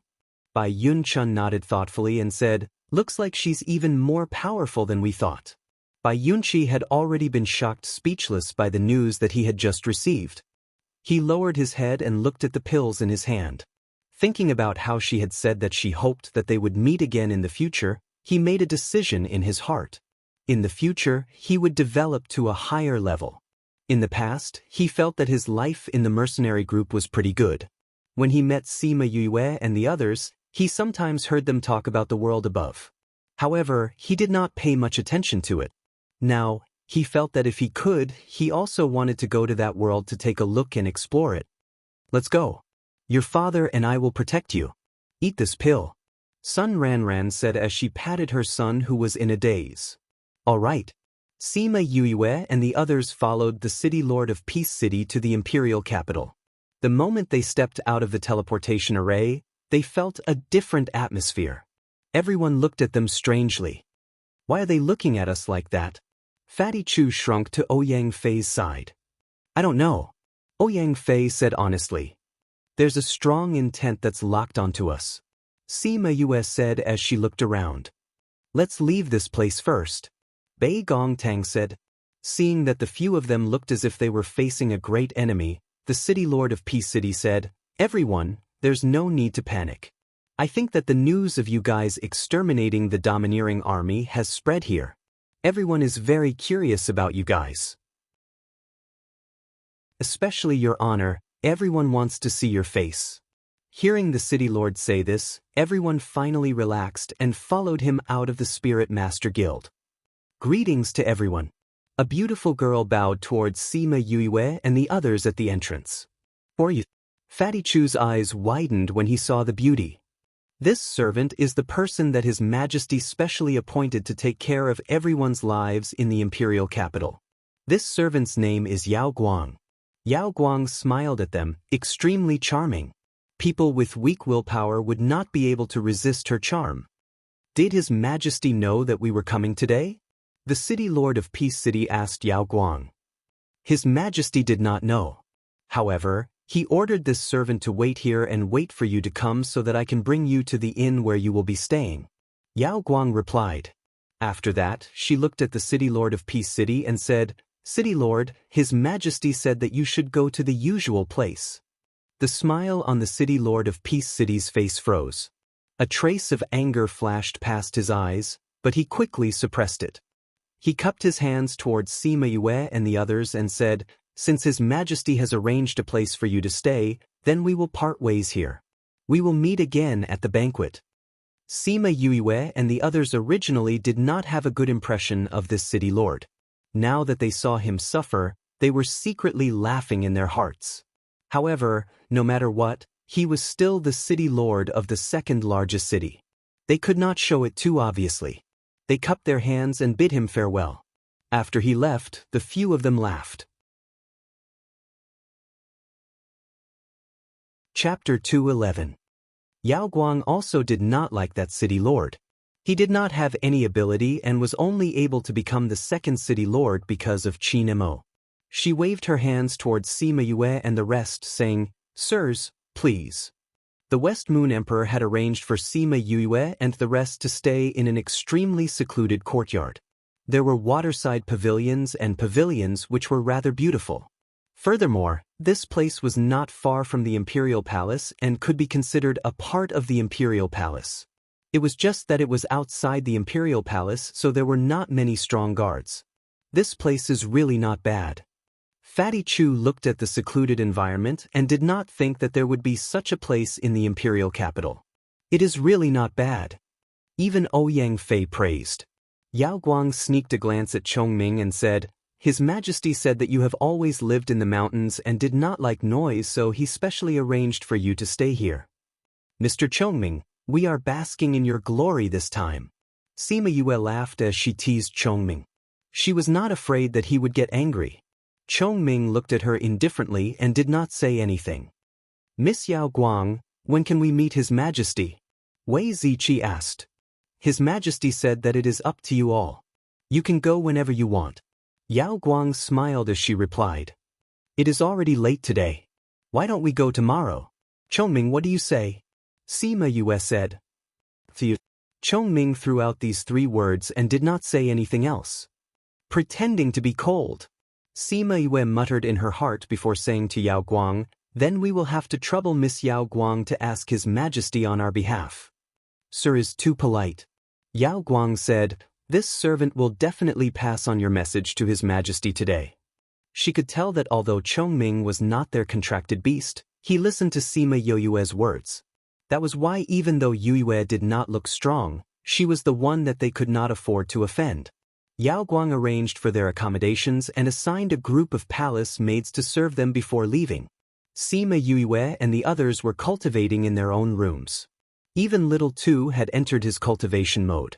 Bei Gongtang was afraid that Little Tu would be disturbed by others, so she cultivated with him. If anything happened, she could still protect him. Although this West Moon Emperor seemed to be treating them courteously, who could be sure of the real situation? In the latter half of the night, those who were cultivating stopped cultivating and looked outside. Sure enough, there are people who don't know their place. Sima Yue sneered. In fact, she had already opened the door and left. As soon as the 6 spiritual venerables arrived above the courtyard, they saw Sima Yue and the others coming out of the door. They were not surprised by their arrival. 6 spirit venerables? Sima Yue raised her eyebrows as she looked at the group and said, "This lineup is really big." "Are you Sima Yue?" A spiritual paragon looked at her and asked. Sima Yue leaned against the door and did not panic. She smiled and said, "You've already come all the way here. Do you still need to ask?" The mockery in her words caused the spiritual venerables to become angry. "Looks like it's the few of you." The spiritual paragon who asked the question earlier said, "Do you want to kill yourselves, or do you want us to send you on your way?" Other than Chongming, they felt that these people were not very strong.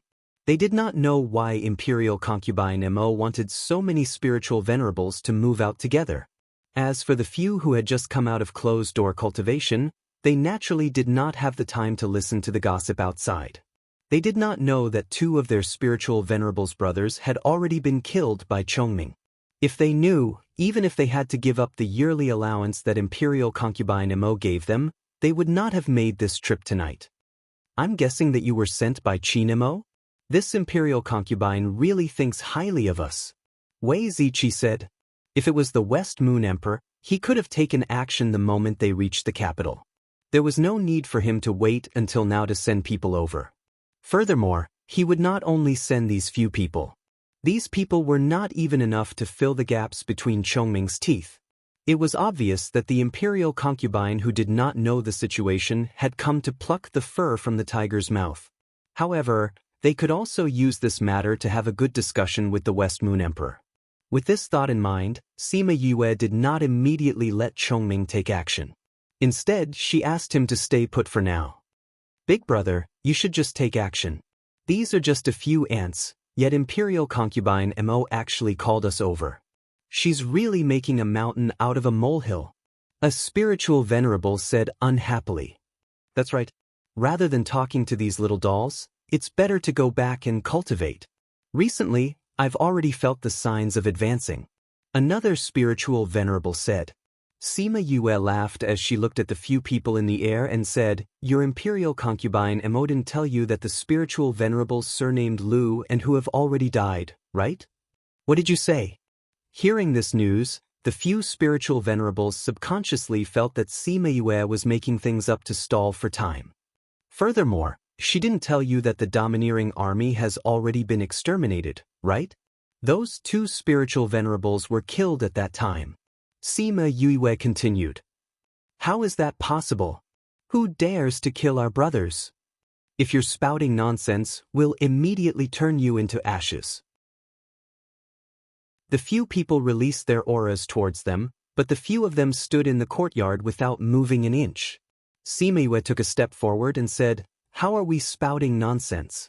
Because the person who killed them is right here. Sima Yue pointed at Chongming and said, Your Imperial Concubine Mo must have something that she didn't tell you. He's a transformed sacred beast, you know. When the few spiritual venerables heard this, they were shocked. No wonder they couldn't see through Chongming's strength. So, your Imperial Concubine Mo doesn't care about your lives at all. She's just sending you to your deaths. Sima Yue shook her head and said. She looked like she was regretful. Chongming cooperated and released his sacred beast aura. How can there be a sacred beast? Could it be that something really happened when we were in closed-door cultivation? If there really is a sacred beast, what are we still doing here? Let's run. People with their strength all had a common problem. They were arrogant, but at the same time, they all had another characteristic, which was that they cherished their lives. The few of them looked at each other and ran towards the back. However, they seemed to be blocked by something and couldn't run out. Since you're here, why don't you stay and talk? Sima Yue called out Thousand Resonance, Little Rock and Yiguang. Wei Ziqi and the rest also called out their own sacred beasts. They're all sacred beasts. The few spiritual venerables saw the spirit beasts standing in the courtyard and felt their scalps go numb. There was even a sacred beast standing in the middle. Thousand Resonance, you guys play with them. Sima Yue said. Other than Thousand Resonance's power and spiritual venerables, Yiguang, Little Rock and the rest were slightly weaker and weren't a match for spiritual venerables. Hence, she let Chongming exert some pressure on those people to lower their strength. Then she used the spiritual venerables for Little Rock and the rest to practice. The commotion here quickly spread. Those spiritual venerables didn't want to fight with them, but the situation now wasn't a matter of whether they wanted to or not. If they resisted, they would lose their lives. If they didn't resist, they would lose their lives. The West Moon Emperor, who was just about to go to bed, was shocked by the sudden fight and asked, Where's the commotion? Your Majesty, someone went to attack the sacred beast at night. The reply from outside almost caused the West Moon Emperor to fall off his bed. He treated them like gods, who would dare to attack them at night.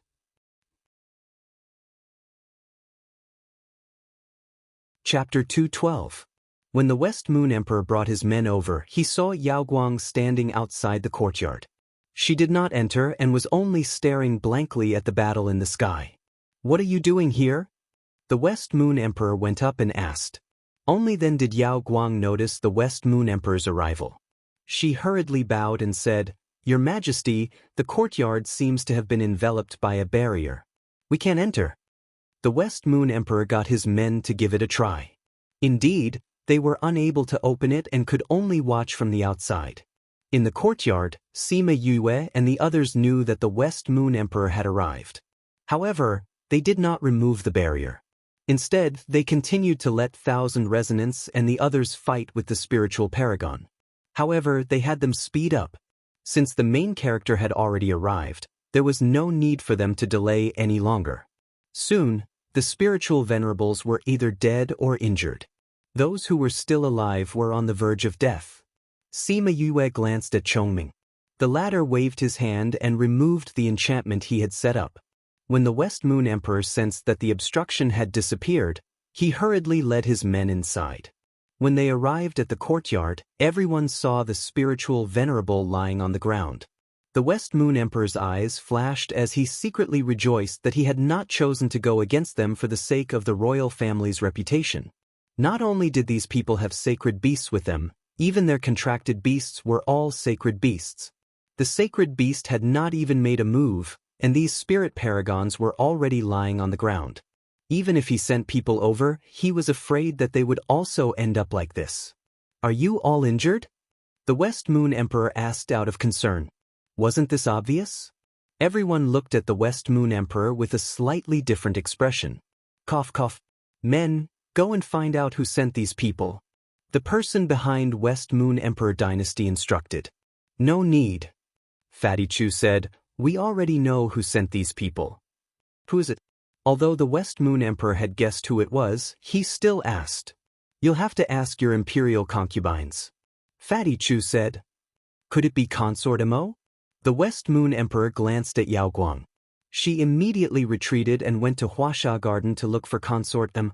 "For us to disturb your majesty so late at night, we are truly apologetic," Wei Ziqi said faintly, but there was not the slightest hint of apologetic in his tone. The West Moon Emperor knew that they were all angry. After all, they had only just arrived at the imperial capital, yet they had already encountered such a situation. No one could be happy about it. He secretly glanced at Chongming. The latter's cold expression made him unable to tell if this sacred beast was angry or not. If he was angry, it would be hard to deal with him. "Everyone, there's still some time before we can bring concubine Mo here. Why don't we wait inside?" the West Moon Emperor said. Sima Yue and the others nodded. Although they could rely on Chongming, no matter what, he was still the Emperor of West Moon Kingdom. It was not a good thing to slap his face in front of so many guards. Thus, they went to the living room to wait while the guards stayed outside to keep watch. "I believe that your majesty has already clearly investigated our identities. We are not people from the West Moon Kingdom. We only wanted to borrow the road to go to another kingdom. Who would have thought that we would encounter so many things along the way?" Wei Ziqi said. "That's right. I didn't think that domineering guild would do such a thing. They deserve to be wiped out," His Majesty said with a smile. "Then the Sand Gull who helped us. The Sand Gull mercenary group is known for eliminating evil and upholding justice.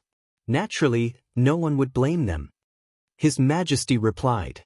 With his words, the Sand Gull was considered safe. "I wonder which country you all want to go to?"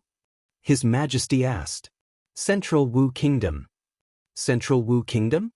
That's the strongest country among our 4 great empires." His Majesty sighed and asked again, "I wonder why you all want to go there?" "To save people," Sima Yue said. Seeing that she was not willing to say more, the West Moon Emperor did not continue to ask and changed the topic to something else. Most of the time, it was Wei Ziqi who was chatting with him. Although he was not very enthusiastic, he did not let the West Moon Emperor lose face. After a while, Qi Nemo was brought over. When she came to the courtyard, she saw the West Moon Emperor's imperial guards and was shocked. She then saw the spirit paragons she had invited lying in the courtyard. 4 of them were dead and only 2 were left. Her heart was filled with despair. "Concubine Mo, please. His Majesty is waiting for you inside," Yao Guang said. Qi Nemo felt as if her 2 legs were filled with lead and she could not lift them at all. Yao Guang glanced at her and 2 guards stepped forward. Each of them held onto one of her arms and brought her into the living room. Seeing the West Moon Emperor's cold face, the guards released her and she immediately sat on the ground. "Your Majesty, concubine Mo has been brought over." Yao Guang stood beside Qi Nemo and said, "Concubine, how dare you?" The West Moon Emperor's aura burst forth. He was actually a spirit paragon expert.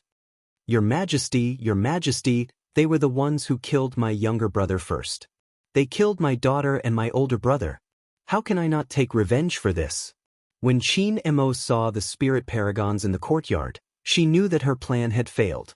So when she saw that Sima Yue and the others were unharmed, she was not surprised. She only felt hatred. Concubine Mo, right? Sima Yue stood up and squatted down in front of her, saying, "Why do you always put the cart before the horse?" "What do you mean put the cart before the horse?" Qin Emo raised her head and glared at Sima Yue. "We killed your younger brother because he wanted to kill us. We exterminated the domineering army because your older brother and daughter brought people to exterminate us." Sima Yue said, "If we didn't resist, were we supposed to wait for them to kill us? Concubine Emo, do you think there would be such a fool? You're just a few lowly commoners. So what if they killed you?" Qin Emo still thought so. Sima Yue rubbed her chin, saying, "We're just a few lowly commoners. So our lives aren't worth anything. But for someone like Chongming, your majesty, is he also a lowly commoner?" "Who's Chongming? If the people with you aren't lowly commoners, then what are they?" Qin Emo said without even thinking. Bang! The West Moon Emperor's aura directly pressed Qin Emo to the ground, unable to move. Sima Yue stood up and looked at Chongming, saying, "Chongming, you're also a lowly commoner like us." "I'm not even human," Chongming said. Disgraceful thing. The West Moon Emperor was angered half to death by Qin Mo's words. He couldn't help but stand up and kick her. Then he smiled apologetically at Chongming and Sima Yue. "She's talking nonsense. How can you be lowly commoners? You're our royal family's honored guests." Sima Yue's expression was still ugly. She laughed coldly, saying, "It's fine to say that we're lowly commoners. Chongming is a sacred beast. How can he be called a lowly commoner? If others knew, where would my family's Chongming put his face?" When Chongming heard Sima Yue say the words "my family's Chongming," his eyebrows twitched. This girl was bold. She actually dared to say such a thing. Wasn't she afraid that he would be angry? But why didn't he dislike her saying such things?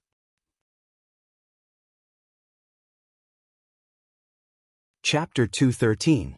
When the West Moon Emperor heard Sima Yue's words, he started to break out in cold sweat. If Chongming was angry, they would be in deep trouble tonight. "Your Honor, please calm down.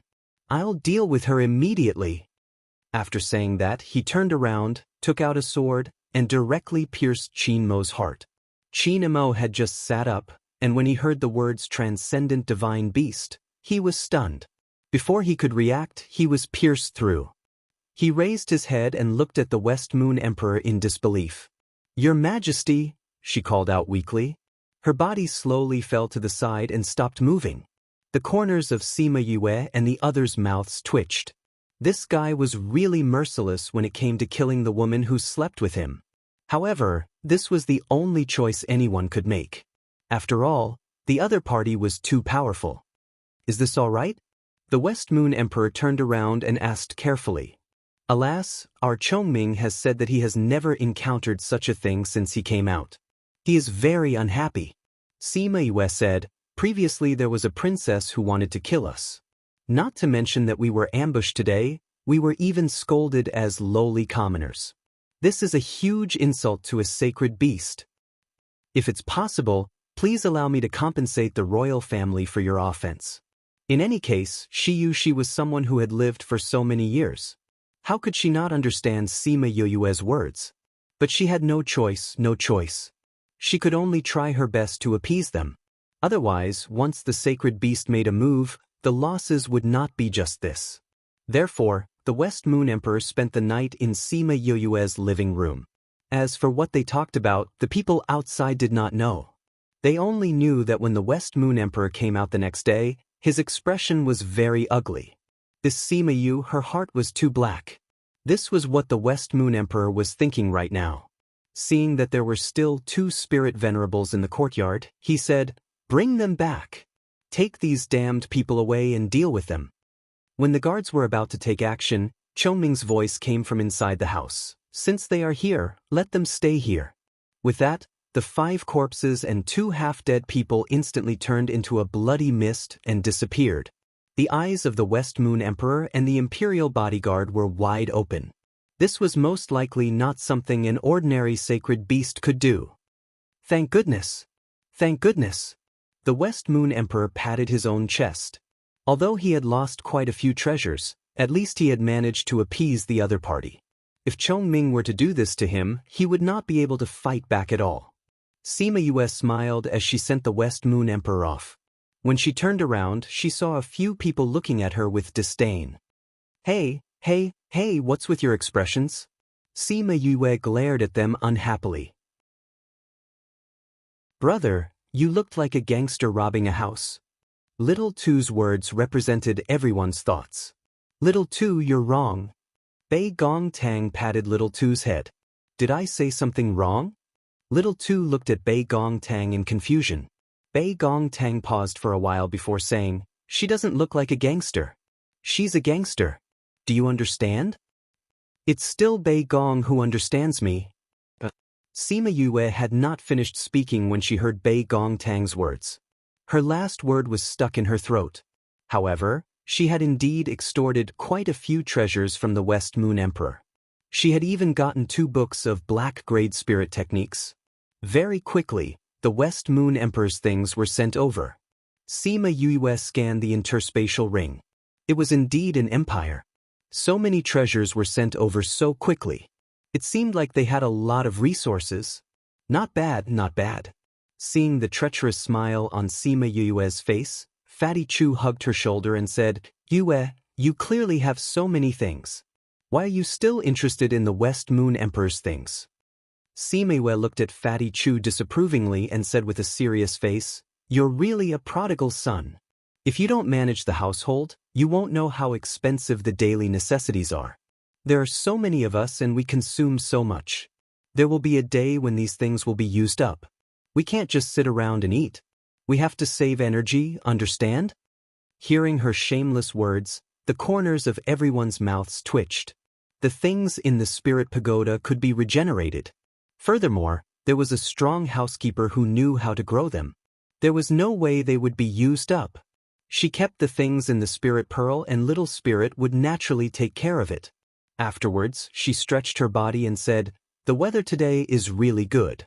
It's suitable for sleeping. After attending the West Moon Emperor's birthday banquet tomorrow, we will take the teleportation array to the West Moon Kingdom. After speaking, she returned to her room in a good mood. The West Moon Emperor's face was full of pain as he listened to the guard's report. Thinking about how he had given Sima Yue and the others so many things, his heart ached. It's a good thing that they will leave tomorrow. If they were still here, I don't know what other ideas they would have. The West Moon Emperor muttered softly, as if he was afraid that the Chongming would hear him. Men, go and check the things needed for tomorrow's banquet. Then, announce the news of the sacred beast. Let those who want to attend the banquet have some brains and eyes. Don't provoke people who shouldn't be provoked. The West Moon Emperor ordered. Yes, Your Majesty. The guard went out and conveyed the West Moon Emperor's words to every power that wanted to attend the banquet. He warned them not to provoke Sima Yue and the others. If they did not respect them, they would face serious consequences. Actually, there was no need for the West Moon Emperor to send people to spread the news. The news of the sacred beast had already spread throughout the imperial capital. Only Qin Mo and the few spirit paragons who were in seclusion would foolishly go up and be killed without understanding the situation. Therefore, on the second day of the banquet, everyone who saw Sima Yue and the others were respectful. They did not want to follow in Kwang Ao's footsteps. All the banquets were more or less the same. Sima Yue and the others felt bored, so they instigated the Chongming to return to their courtyard in the afternoon. With the Chongming around, no one dared to say that they were Kwang Ao. They were even worried that they might have provoked them and thus left early. The teleportation array to the Central Wu Kingdom would only be activated tomorrow. Therefore, they all went back to cultivate. Everyone thought of the gift that they had given to the West Moon Emperor. This was all arranged by Sima Yue. Before returning to the house, Bei Gong Tang asked what she had given to the West Moon Emperor. After hearing it, even she could not help but break out in cold sweat. Wei Ziqi and the others walked over and asked, "What gift did Yue give to the West Moon Emperor?" Bei Gong Tang said faintly, she said that she had chosen the most valuable gift from the West Moon Emperor. The few of them immediately burst out laughing. She had taken someone's gift and sent it back. Although it was very valuable, sending it back again, wasn't this just annoying the other party? Only she could do such a wicked thing. After the banquet ended, the West Moon Emperor thought of the gift that Sima Yue and the others had given and asked the guard to find it. He wanted to see what they would give. He had given them so many things. No matter what, the other party had to give them something. However, when he saw the things in the box, the West Moon Emperor could no longer remain calm. He hated that he could not throw everything on the ground. Furthermore, Sima Yue had even placed a note inside. On it she wrote, "We, the mountain people, do not have anything valuable. We could only choose the most valuable thing that we have to give to your majesty. We wish your majesty a long and boundless life." But the cup in the West Moon Emperor's hand was mercilessly crushed into pieces. Chapter 214. Sima Yue was in her room. She took out the sound stone that Sima Lai had given her back then and inserted her spirit chi into it. The lines on the stone moved and Sima Lai's voice appeared once again. The contents of the book, every word, every sentence, she already knew it by heart, but she would still take it out from time to time to listen to Sima Lai's loving and helpless voice.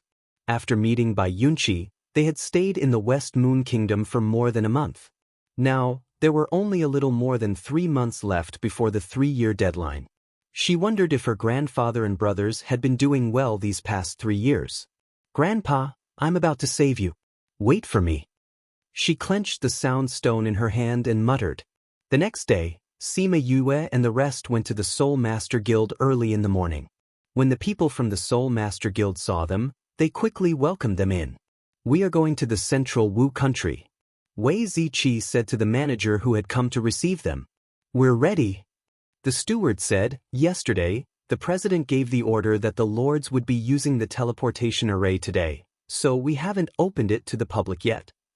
Did this mean that he was going to cover them? Where does this teleportation portal lead to? Sima Yu asked. "In Linchuan City, the capital of central Wu country." The steward replied. "Do you know which city the Sima family is in?" "It's in Anyang City in the east. There's a teleportation array in Linchuan City that leads there. Not in the imperial capital." As they spoke, they arrived at the place where the teleportation array was placed. Because the teleportation distance was relatively far, the teleportation array was relatively large, covering almost half of the courtyard. Sima Yue looked at the teleportation portal. After confirming that there was no problem, she led them into it. The manager had more than 10 spirit masters inject spirit chi into the teleportation array at the same time. The teleportation array lit up, and the spirit masters stopped inputting spirit chi into it when all the lines were lit up. It was Sima Yue's first time seeing such a huge array being activated. However, when she thought about the range of the teleportation, she felt that it was normal. "Not again," Sima Yue complained in her heart. Then, the familiar dizziness engulfed her consciousness once again. No matter how many times she had used the teleportation array, she still couldn't get used to the dizziness. She had asked Feng Zhixing why she felt uncomfortable when everyone else was normal. At that time, Feng Zhixing's answer was that the teleportation arrays on this continent were too crude. She, who was very sensitive to space, would naturally feel uncomfortable. At that time, she had wailed in her heart. Being talented was also a sin. 2 days later, they finally arrived at Linchuan City, the imperial capital of central Wu country. No one expected the teleportation array to take so long. If they used flying beasts, it would take at least 3 to 5 months. Moreover, Little Rock was an extremely fast flying beast. If it was an ordinary bird, it would probably take almost a year. The teleportation array between countries was rarely activated. The teleportation array between Linchuan City and West Moon Kingdom had not lit up for a long time. Seeing that the teleportation array was connected, the people from the Spirit Master Guild looked over to see who it was. When he realized that it was just a few young people, he went back to doing his own thing. Sima Yue stayed in the teleportation array for 2 days. When she came out of the teleportation array, she vomited until she fainted. "Damn it, next time I'll definitely make my own teleportation array and bring it with me." Sima Yue was completely defeated by the teleportation array after she almost vomited her gallbladder. Because of her body, they did not continue on their journey. Instead, they chose to stay in an inn in Linchuan City. Sima Yue laid on the bed. She still felt that the world was spinning. I've heard of people getting carsick, seasick, and airsick, but I've never seen someone like me getting sick from teleportation arrays. She reached out her hand to grab the air, then put it down weakly. Yue, we just asked around. It's not very far from here to Anyang City. Let's take a flying beast next time. Bei Gongtang was taking care of Sima Yue in the house. Seeing her like this, she said with heartache. Sima Yue looked at Bei Gongtang weakly, saying, forget it. The earlier we go there, the better. It'll be better to prepare. Furthermore, if they had to spend 1 or 2 months on the journey, it would not be worth it. Then rest well. Fatty and the others are quite curious about Linchuan City. We plan to go and take a look together. After she finished speaking, she stood up and took the towel on Sima Yue's head. She took the wooden basin and left, leaving Sima Yue alone in the house. Bang dash! The sound of the door closing shocked Sima Yue so much that she closed her eyes. When she opened them again, she wailed in her heart, this group of heartless people. They left me here alone and ran out to play by themselves. They're too disgusting. I can't take it anymore. I'm still dizzy. I need to sleep for a while. Chongming, call me when they come back. Chongming, who had been leaning on the window without making a sound, looked at the person on the bed. He then shifted his gaze to the street outside and watched the people coming and going. This guy was usually lively and fearless. Who would have thought that he would be troubled by a teleportation array? Sima Yue slept until evening. When she woke up, she felt much better. At least the world was no longer spinning. However, she still felt a little stuffy and uncomfortable. My back hurts from sleeping so much. Chongming, why haven't they come back yet? She groped her way out of bed and realized that Chongming was nowhere to be found. She opened the door and went out. She heard the sound of teeth gritting and shouting coming from downstairs. She stood by the railing and looked down. She saw Fatty Chu being supported by a few people with a bruised nose and swollen face. Little Tu followed behind, one of his eyes looking like a panda. Hey, you guys went out for a day and ended up like this?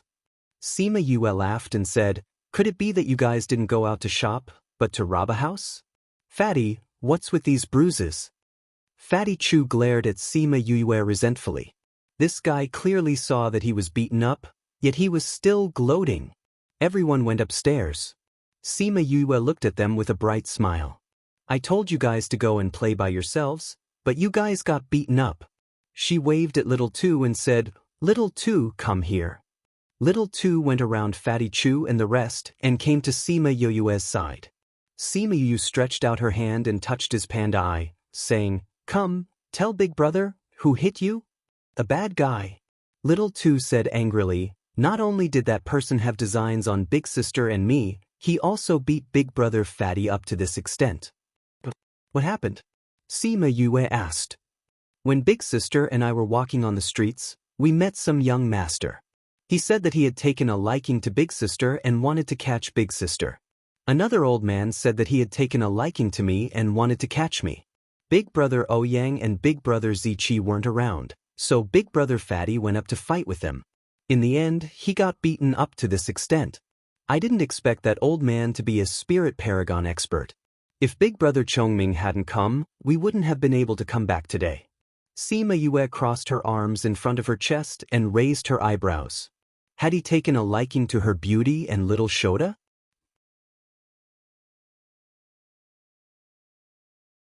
Chapter 215. No wonder she didn't see Chongming at the inn when she woke up. It turned out that he had gone to save the damsel in distress. Do you know who they are? She asked. I know. Little Tu said. The other party said that they were from the Nalan clan. I heard from the onlookers that it was some first-rate force. Nalan family? Sima Yue was surprised to hear this name again. Dongchen country's Nalan clan had quite a grudge with her. Since the Sima family was exiled there, then the Nalan family also had their own family. However, he didn't expect to meet them as soon as he arrived. Did Chongming kill them all? Sima Yue was curious. Little Tu shook his head and said, Brother Chongming said that he only saves people and doesn't casually kill people. He made those two leave. Sigh, what a pity. Sima Yue sighed. However, Big Brother Chongming did not let others know that he was a sacred beast. Little Tu added. Sima Yue patted his shoulder and said, "Go and eat 2 pills to get rid of your panda eyes. You don't look cute at all. As for Fatty, you can find your own pills to eat. Little Tu, let's go in." After she finished speaking, she led Little Tu into the house and gave him 2 pills to eat. After a while, Bei Gong Tang also came over. The Nailin clan. If you're not a family, you won't enter the same house. As expected, you're all from the same clan. The way you do things is so similar. Bei Gong Tang did not have a good impression of the people from the Nailin clan. She almost ground her teeth to pieces. It's very annoying. Sima Yue felt disgusted when she heard that the other party wanted to snatch a beauty in broad daylight and the old man's perverted hobbies. However, it's not good for us to find trouble with them now. We'll deal with them after we understand the situation here. Bei Gong Tang nodded, but the anger in her heart could not be quelled. On the morning of the second day, Sima Yue dragged Bei Gong Tang out to the streets. First, they asked about the Nailin clan.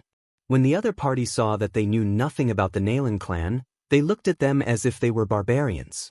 However, they still told them what they knew. As expected, the Nailin family was one of the top powers in the Yilin continent. Their base was not in the imperial capital, but in the northwest of Lin and City, which was the opposite direction of the Sima family. Since they were able to join the 4 great clans, their strength was definitely not to be underestimated. However, knowing that this wasn't the Nailin clan's base, Sima Yue relaxed a little and pulled Bei Gong Tang to walk around the streets. It would be fine if she didn't meet those people, but if she did, she would reluctantly get rid of them in the name of eliminating them. "Oh, isn't this the beauty from yesterday?" A wretched voice was heard. Bei Gong Tang turned around to look. Indeed, it was the wretched man from yesterday. Beside him was a wretched old man.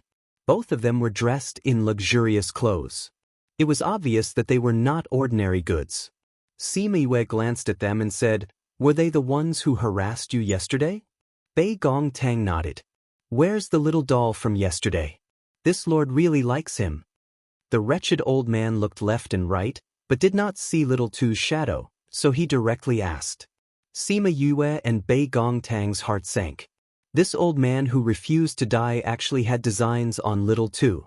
Seeing that Sima Yue was about to explode in anger, Bei Gong Tang pulled her back and said to the 2 people from the Nailin clan, "My brother is nearby. Don't follow us." After she finished speaking, she pulled Sima Yue into the crowd. Told her they. Seeing that Sima Yue and the others had left, the wretched man was a little anxious. "Don't be anxious. Let me sense it for a while." The wretched old man closed his eyes and sensed for a while, saying, "That brother of theirs is not nearby at all." "Then should we chase after them?" The wretched man said anxiously. "If they did not go now, they might not be able to catch up." "Don't panic. They won't be able to escape," the wretched elder said as he slowly walked in the direction that Sima Yue and Bei Gong Tang had left. Seeing this, the wretched man hurriedly followed. Bei Gong Tang pulled Sima Yue and walked out of the city. It looked as if they were running away from something. This made the 2 people behind them even more certain that there were only 2 of them. "Elder, if we catch that girl, we will naturally know the whereabouts of the child molester yesterday." The wretched man said this to the wretched old man, hoping that he would help him catch Bei Gong Tang. "Don't worry. I will naturally catch them. It's been a long time since I met a child molester that moved my heart," the wretched old man said. In front, Sima Yue and Bei Gong Tang heard the 2 people's words and their eyes were filled with killing intent. These 2 people actually called Little Tu a child molester and even wanted to catch them back. They were really despicable.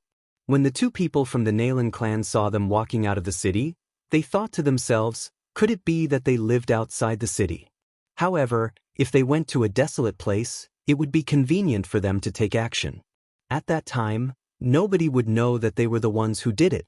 When they were about 10 li away from the city, Sima Yue and Bei Gong Tang stopped and turned around to look at them. Why are you following us? Bei Gong Tang looked at the two of them with disgust. Hee beauty, when I saw you yesterday, I couldn't help but fall head over heels for you. I want to invite you to my residence as a guest to improve our relationship. The wretched man said shamelessly. Sima Yue stood in front and blocked Bei Gong Tang, saying, where did this lunatic come from? Is my wife someone you can invite just because you want to? Hearing her say wife, the wretched man was very unhappy, saying, how can a man like you be worthy of such a beautiful girl?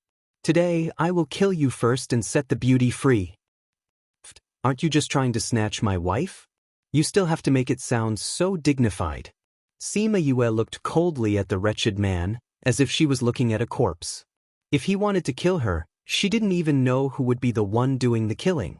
She activated the spiritual energy in her body and the surrounding spiritual energy fluctuated. The other party immediately sensed her strength. You're only a second-level spirit grandmaster. Today I'll send you to hell. As he spoke, the wretched man also activated the spiritual energy in his body and displayed the strength of a fourth-level spirit grandmaster. Sima Yue didn't think much of him. When she was still a first-level spirit grandmaster, she was already able to kill Qin Wu. Although this man's level was about the same as Qin Wu's, compared to Qin Wu who lived on the edge of a knife, he was obviously a good-looking but useless piece of trash. Elder, don't do anything. Let me kill this person. After speaking, he attacked Sima Yue. Sima Yue snorted coldly and fought with him. It didn't take long for the victor to be decided. After a few rounds, the other party was killed. The wretched old man didn't think much of Sima Yue because she was 2 levels lower than the wretched man. But he didn't think that she would be so strong in battle. She defeated the wretched man so quickly and killed him so quickly. By the time he reacted, she had already killed the wretched man.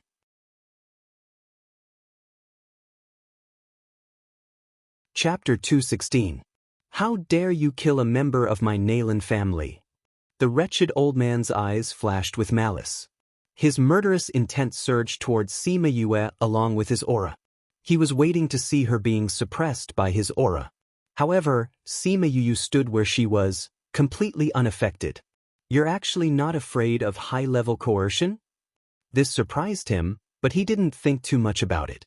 He just thought that she must have some treasure that could resist the pressure. No matter what treasure you have, I will kill you today and avenge my Nalan clan. A junior of the Nalan family was killed in front of him. If this matter were to spread out, it would be a colossal joke. The only way was to kill the two of them here so that this matter would never spread. Sima Yue ignored the murderous intent in his eyes and said, Is the Nalan family that great? How come I've never heard of it? I don't think it's a good family that raised 2 scum like you. It's fine if I don't know. Arrogant brat. Let's see if you can still be so arrogant after I kill you here. As he spoke, the wretched old man circulated his spiritual chi to show his level. A first-level spiritual venerable? Sima Yue looked at the old man and sneered, You only managed to become a spiritual venerable at your age. I don't think your talent is that good. Did you burn a lot of spirit herbs to grow up? Sima Yue's words angered the vulgar old man so much that he almost vomited blood. He said, I originally wanted to give you a quick death, but now I've changed my mind. I want to slowly torture you to death. Am I someone you can torture as you please? Sima Yue looked at the wretched old man and said, You want to kill me, but I want to kill you too. You actually dared to have evil thoughts about my family's little two and even wanted to capture him. Now you even want to kill us. It seems that we have no choice but to take your life today. Haha. The wretched old man laughed heartily as if he had heard a joke. Laughing, he looked at Sima Yue and said, A mere spiritual grandmaster like you wants to kill me? Who said I was going to do it myself? Sima Yue looked at him as if he was an idiot and said, 1,000 resonance, I'll leave this old fart to you. Just kill him. The wretched old man wanted to laugh at her for boasting shamelessly, but before he could say anything, he saw a fox appear beside Sima Yue. Divine beast. The vulgar old man's eyes narrowed as he looked at 1,000 resonances level and said, A 5th level spirit beast. His strength has barely reached the level of a spirit paragon. I'm about to advance to level 2. This guy can't kill me. Is that so? Sima smiled disapprovingly and said, "Don't be so arrogant." The tail behind Thousand Resonance slowly turned from 1 to 7, and it looked like a fan behind him.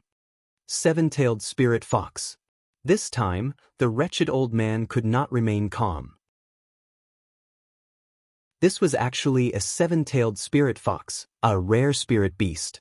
Sima Yue looked at the change in his expression with satisfaction and said, "That's right. Thousand Resonance has the blood of the ancient nine-tailed spirit fox. His battle strength is stronger than those of the same level. He's comparable to a level 6 spirit beast. If he wants to kill you, it'll be easy." After speaking, she said to Thousand Resonance, "Hurry up. They're still waiting for us to return." "Yes, master."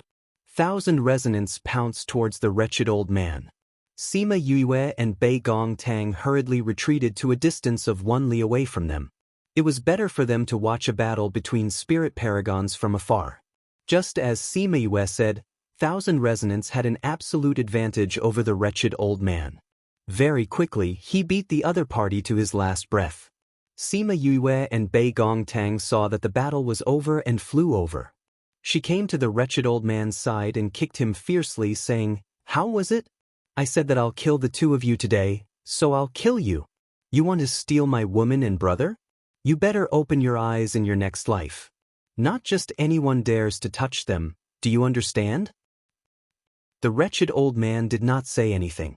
Sima Yue squatted down and took a few interspatial rings from the wretched old man's hands, saying, "Since you're going to die anyway, take these things as a way to help us get over our shock." The old man who was still hanging on to his last breath was angered to the point of vomiting blood by Sima Yue's bandit-like actions. He died. She threw a flame at the wretched old man's body and burned his corpse. Bei Gong Tang threw a flame at the wretched old man's body. Before that, she did not forget to take his interspatial ring. The two people who wanted to take advantage of them were killed by them just like that. Now that the two of them were dead, their connection to the interspatial ring was also cut off. Now it was an ownerless ring. Sima Yue and Bei Gong Tang each sent their consciousness into the ring to check what was inside. Damn, this old man has so much wealth. Sima Yue could not help but cry out when she saw the treasures inside. This little one too. Bei Gong Tang said. Looking at them, they must have done many bad things. But I never thought that we would benefit from it. Sima Yue's mouth was laughing so hard that it almost reached her ears. Bei Gong Tang looked at Sima Yue's appearance and could not help but shake her head. This guy was actually very hooligan. Just now, he had called her his wife so naturally. Wasn't this also teasing her? Now, this bandit role was played by her incisively and vividly. What were hooligans and bandits? It's getting late, let's go back. Otherwise, they will be worried. Bei Gong Tang resisted the urge to roll her eyes and passed the wretched man's ring to her. Okay. Sima Yue kept the rings and thanked Thousand Resonance for his hard work. She kept it in the spirit pagoda and then said to Bei Gong Tang, "Let's go." When they returned to the inn, Wei Ziqi and the others were not as worried as she thought. A few of them were drinking tea in the main hall of the inn. Only Little Two saw them return and waved at them with a smile. How was it? Fatty Chu bore a grudge against the people who beat him up. He originally wanted to go with them today, but Sima Yue said that he was a hindrance and let him stay in the inn. Looking at the two of them, you can tell that they must have succeeded. Wei Ziqi said with a smile. Sima Yue and Bei Gong Tang sat down and drank the tea that Fatty Chu poured for them, saying, "We took action, of course there was no problem. And we even handed in a lot of spoils of war." What spoils of war? Little Two looked at Sima Yue with his eyes wide open. Sima Yue did not say anything and only glanced at Little Tuesday. He immediately understood and said, "Oh, I know, elder sister and elder brother snatched other people's interspatial rings again." "What do you mean snatched? I picked it up, okay?" Sima Yue looked at Little Two disapprovingly, saying, "It's only snatching if it has an owner. I picked it up without an owner. Do you understand? It's only snatching if it has an owner." It's only picking up if it has no owner. Little Two nodded his head fiercely, understanding this truth to the bone. So many years later, when he snatched other people's elixirs and faced other people's accusations, he calmly said, "It's only snatching if it has an owner. It's only picking up if it has no owner. Do you understand?" After he finished speaking, he swaggered off, angering everyone so much that they almost vomited blood.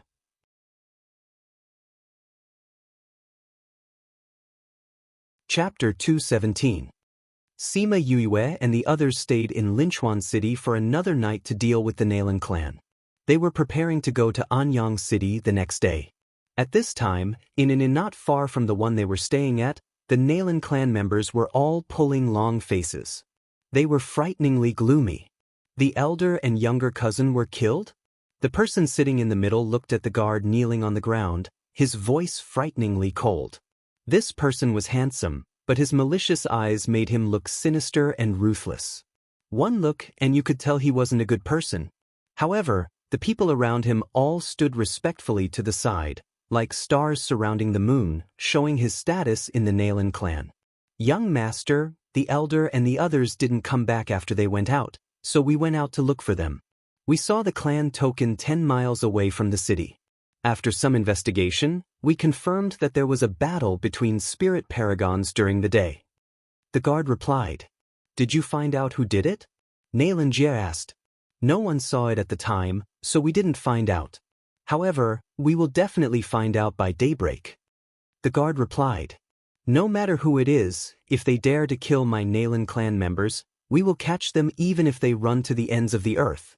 Nalan Jie ordered, "Yes, young master." Everyone in the room replied in unison. The guard retreated, preparing to continue investigating the elder's murderer. As he left the room, Nalan Jie's voice faintly sounded, "If you can't find the culprit by daybreak, you will all go back to receive your punishment." The guard's body trembled. He was very afraid of being punished. However, he still said yes and obediently left. Inside the room, an elder sat at the same table as Nalan Jie. It was obvious that his status wasn't low. This person was Nalan Jie's master, Nalan Hong. He was also an elder of the Nalan clan. "Master, who do you think killed the 15th elder and the others?" Nalan Jie asked. Nalan Hong thought for a moment and said, "Someone who dares to kill my Nalan clan's elders. If their status isn't the same as ours, then they don't know the strength of our Nalan clan." Nalan Jie laughed coldly and said, "Who on this continent doesn't know the strength of our Nalan clan? I think the first possibility is more likely. It's possible that it was done by one of our enemies." Nalan Hong did not deny it, saying, "The possibility is not small. After all, the grand banquet was about to arrive, and the various factions were already restless. Let's wait for the results of their investigation." "Yes," Nalan Jie responded, then asked again, "Master, what do you think of this event? There are less than 2 years left until the Grand Assembly, so the number of middle-aged people should be about the same as before. However, there are quite a few rising stars among the younger generation. However, their talents cannot compare to yours. You just have to pay attention to the Sima family's Sima Yulin, the Sang family's Sang Qiongli, and the Hua family's Hua Ziyan. The others are not your match. Those few people have been known as the 4 great freaks with me all these years, but I've never fought with them before. I'm actually looking forward to this gathering." Nalan Jie sneered. This gathering is related to the ranking of the various powers. The battles between the younger generation are also an important part of it. You can't be careless. Otherwise, your father won't have a good time. Nalan Hong said. "I know." Nalan Jie said, "I won't disappoint father and the clan elders." "It's good that you know." Nalan Hong had always been very satisfied with his young master's disciple. He knew his character, so he was not very worried. "However, master, will the broken blood grass that we picked be of any use to that girl?" Nalan Jie thought of the purpose of coming out this time and asked with uncertainty. "With the broken blood grass, we can unlock that girl's physique. Once the sacred lotus physique awakens, her future achievements will be immeasurable." Nalan Hong said.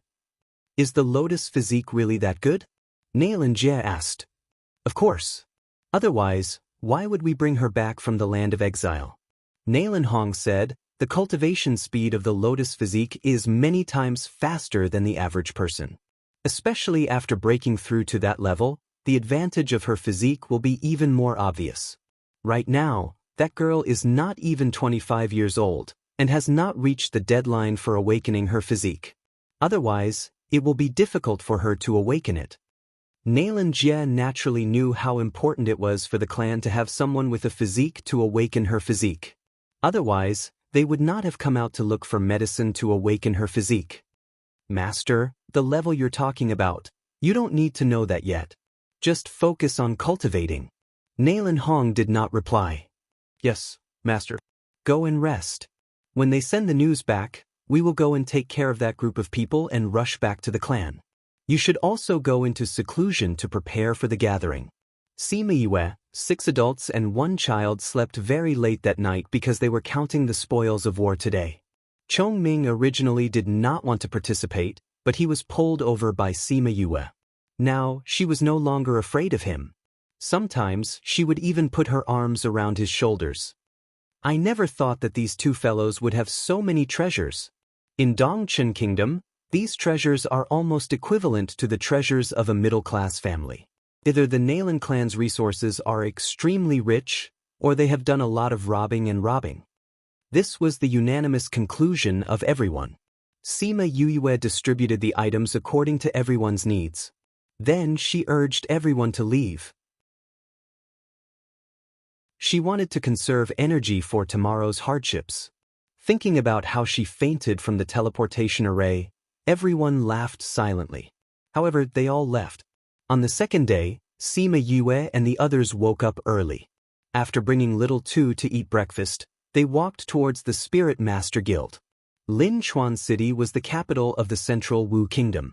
There were a few teleportation arrays that led to the outside world. They went to the north, south, east, and west. There were many cities in the east, so there were more people going there.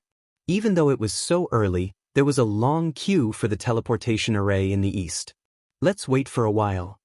They queued at the back of the queue and watched the queue slowly move forward. Sima Yue pulled little Tu to the back. Bei Gong Tang was in front of them. Wow, what a cute little brother. A few more people queued at the back. When they saw little Tu, they could not help but exclaim. Sima Yue turned around to look at the people behind her. She realized that there were 2 old people with a few young people. Looking at them, they seemed to be together. The one who spoke was a young lady. Seeing Sima Yue turn around, the lady smiled at her, saying, "Is this your little brother? He's so cute." Sima Yue saw that the other party's smile was kind and smiled back, saying, "Thank you for the compliment. Are you going to the east as well? Which city are you going to?" The lady asked. Sima Yue saw that this lady looked to be around 17 or 18 years old. Her face had some baby fat. When she smiled, her dimples appeared. Her eyes were clear. It seemed that she was a simple person. She nodded lightly, saying, "Yes. We're going to Anyang City." "Really? We're going to Anyang City too. Looks like we're going the same way." The lady said, "I'm called Sima Yuqing. What about you?" Hearing the other party's name, Sima Yue's heart skipped a beat. She had met the Sima family before going there?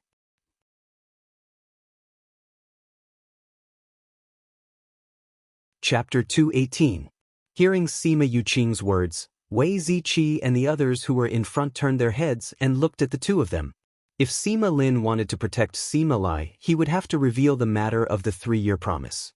Sima Yue's name was probably no longer a secret within the Sima family. If people were to know of her existence now, she wondered if it would cause problems for Heng. Sima Yue said, "You can call me Shimin Yu." Sima Yuqing blinked, saying, "Shimin, this surname is rare." A man came up from behind and said, "Yuqing, you like children. Don't scare her." "Yu Yang, I'm so cute, how could I scare a child?"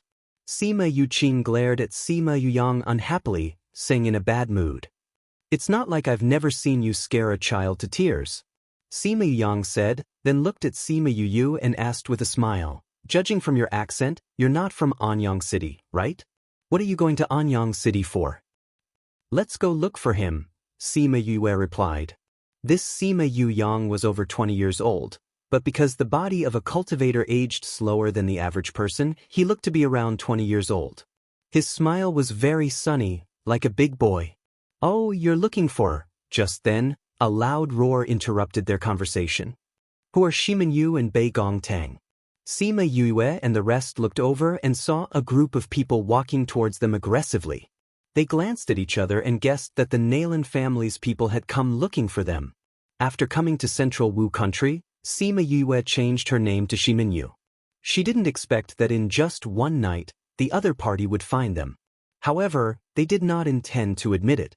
Since the other party did not immediately come to their door, it meant that no one from the Nailan family saw them kill anyone. Seeing the people from the Nailan clan walking over, the people in the queue at the Spirit Master Guild all moved to the side, afraid that they would meet them. Only Yue, her friends, and the Sima family remained where they were. Heavens, it's actually the young master of the Nailan family. Nailan Jie is here. Looks like something big is going to happen today. Shu, lower your voice. If they hear you, be careful of your life. Nailan Jie and Nailan Hong walked in front of the guards and stood in the courtyard, sizing up the people in the courtyard. When he saw the members of the Sima family, he subconsciously narrowed his eyes. Who is Shimin Yu and Bei Gong Tang? The person who came shouted again. Sima Yue knew who they were from the discussions around them. She stepped forward and said, I am Sima Yue. You are Shimin Yu? The guard beside Nailan Jie looked at Sima Yue suspiciously. How could such a person kill an elder of the Nailan family? That's right. What's the matter? Sima Yue felt uncomfortable when she saw Nailan Jie's sinister gaze. She didn't look happy either. You killed our Nailan family's people, and you still dare to ask us what's the matter. Why aren't you committing suicide to atone for your sins? The other party was unhappy with Sima Yue's attitude and shouted, Are you an idiot? Sima Yue looked at that person with disdain. I don't even know who you are. When did you kill your Nailan family's people? You still won't admit it? Someone saw them follow you out of the city. Oh, you're talking about the two wretched men who wanted to capture my wife and brother. Sima Yue wasn't scared at all by the other party and said, What does it mean if they followed us out of the city? They wanted to capture my wife, so they might have been killed by someone after they followed us out of the city. They didn't have any grudges with others. How could they be killed by others? With our strength, we can't kill them. Sima Yue said. What are you doing outside the city? Nailan Jie asked. What else can we do? We're looking for friends. Sima Yue casually made up a story. Don't talk about looking for them. They were in the inn the whole day yesterday. Nailan Jie stared at Sima Yue. The other party didn't give her time to reply and continued to ask, You just arrived in Central Wu Kingdom and don't know anyone. Who are you looking for? Do I need to report to you who I'm looking for? Sima Yue retorted. No need. But if you can't say it, it means that you intentionally went outside the city to kill my Nailan family's people. Who said she doesn't know anyone? Yesterday, you and the others went out to look for us. Sima Yuqing, who had been watching the show from the side, suddenly said, For you. Nailan Jie turned his gaze to the Sima family and saw a man standing quietly behind the crowd, saying, Sima Yulin. Sima Yulin hadn't said a word since he came in and was standing behind the Sima family. Sima Yue and the others didn't notice him. Even Nailan Jie didn't notice his presence when he came in. Sima Yue looked at Sima Yulin. This guy knew how to restrain his aura and reduce his presence. It was as if he was one with his surroundings. His ability to restrain his aura is comparable to ours. She secretly compared it to him in her heart. Sima Yulin took 2 steps forward, saying, Nailan Jie. I didn't think that I would meet you here. Nailan Jie looked at Sima Yulin with surprise. He felt the fluctuations of the latter's spirit energy and was shocked. You know them? Sima Yulin glanced at Sima Yue and said lightly, I know them. They left the city yesterday to look for you? Nailan Jie continued to ask. Little sister and the others did leave the city yesterday. Sima Yulin replied in a roundabout way. Since they are your friends, you should hand them over. On what basis? You say that they killed your family's people. Do you have proof? If you don't slander us. Yu Qing already said that they left the city to look for her. How would they have the time to kill your people? Sima Yuyang didn't like Nailan Jie and looked at him sideways. You want to protect them? Nailan Jie ignored Sima Yuyang and asked Sima Yulin. This isn't protecting them. Do you have proof that they killed your people? Sima Yulin retorted. Nailan Jie's eyes darkened. Although they knew that Sima Yue had killed his people, they didn't have proof. Why are you looking at my brother like that? Do you want to fight with him? Sima Yuyang said, It just so happens that my brother wants to fight with you too. Isn't that right, brother? Sima Yulin glanced at Sima Yuyang and didn't deny it. Then he looked at Nailan Jie with a burning gaze. He really wanted to fight with Nailan Jie. They were both called evildoers, but they had never fought with each other before. He really wanted to know who was more powerful between them. Nailan Jie wanted to fight with him as well. Just as he was about to take a step forward, a hand landed on his shoulder. Young master, we still have things to do. Let's go back first. Nailan Hong looked at the Sima family. His voice wasn't loud, but Nailan Jie couldn't resist. Count yourselves lucky. It's best that you don't leave the protection of the Sima family. Otherwise, be careful of your dog lives. After speaking, he led the Nailan family to the teleportation array towards the west. Before he left, he glared at them with murderous intent, causing everyone present to shudder with fear.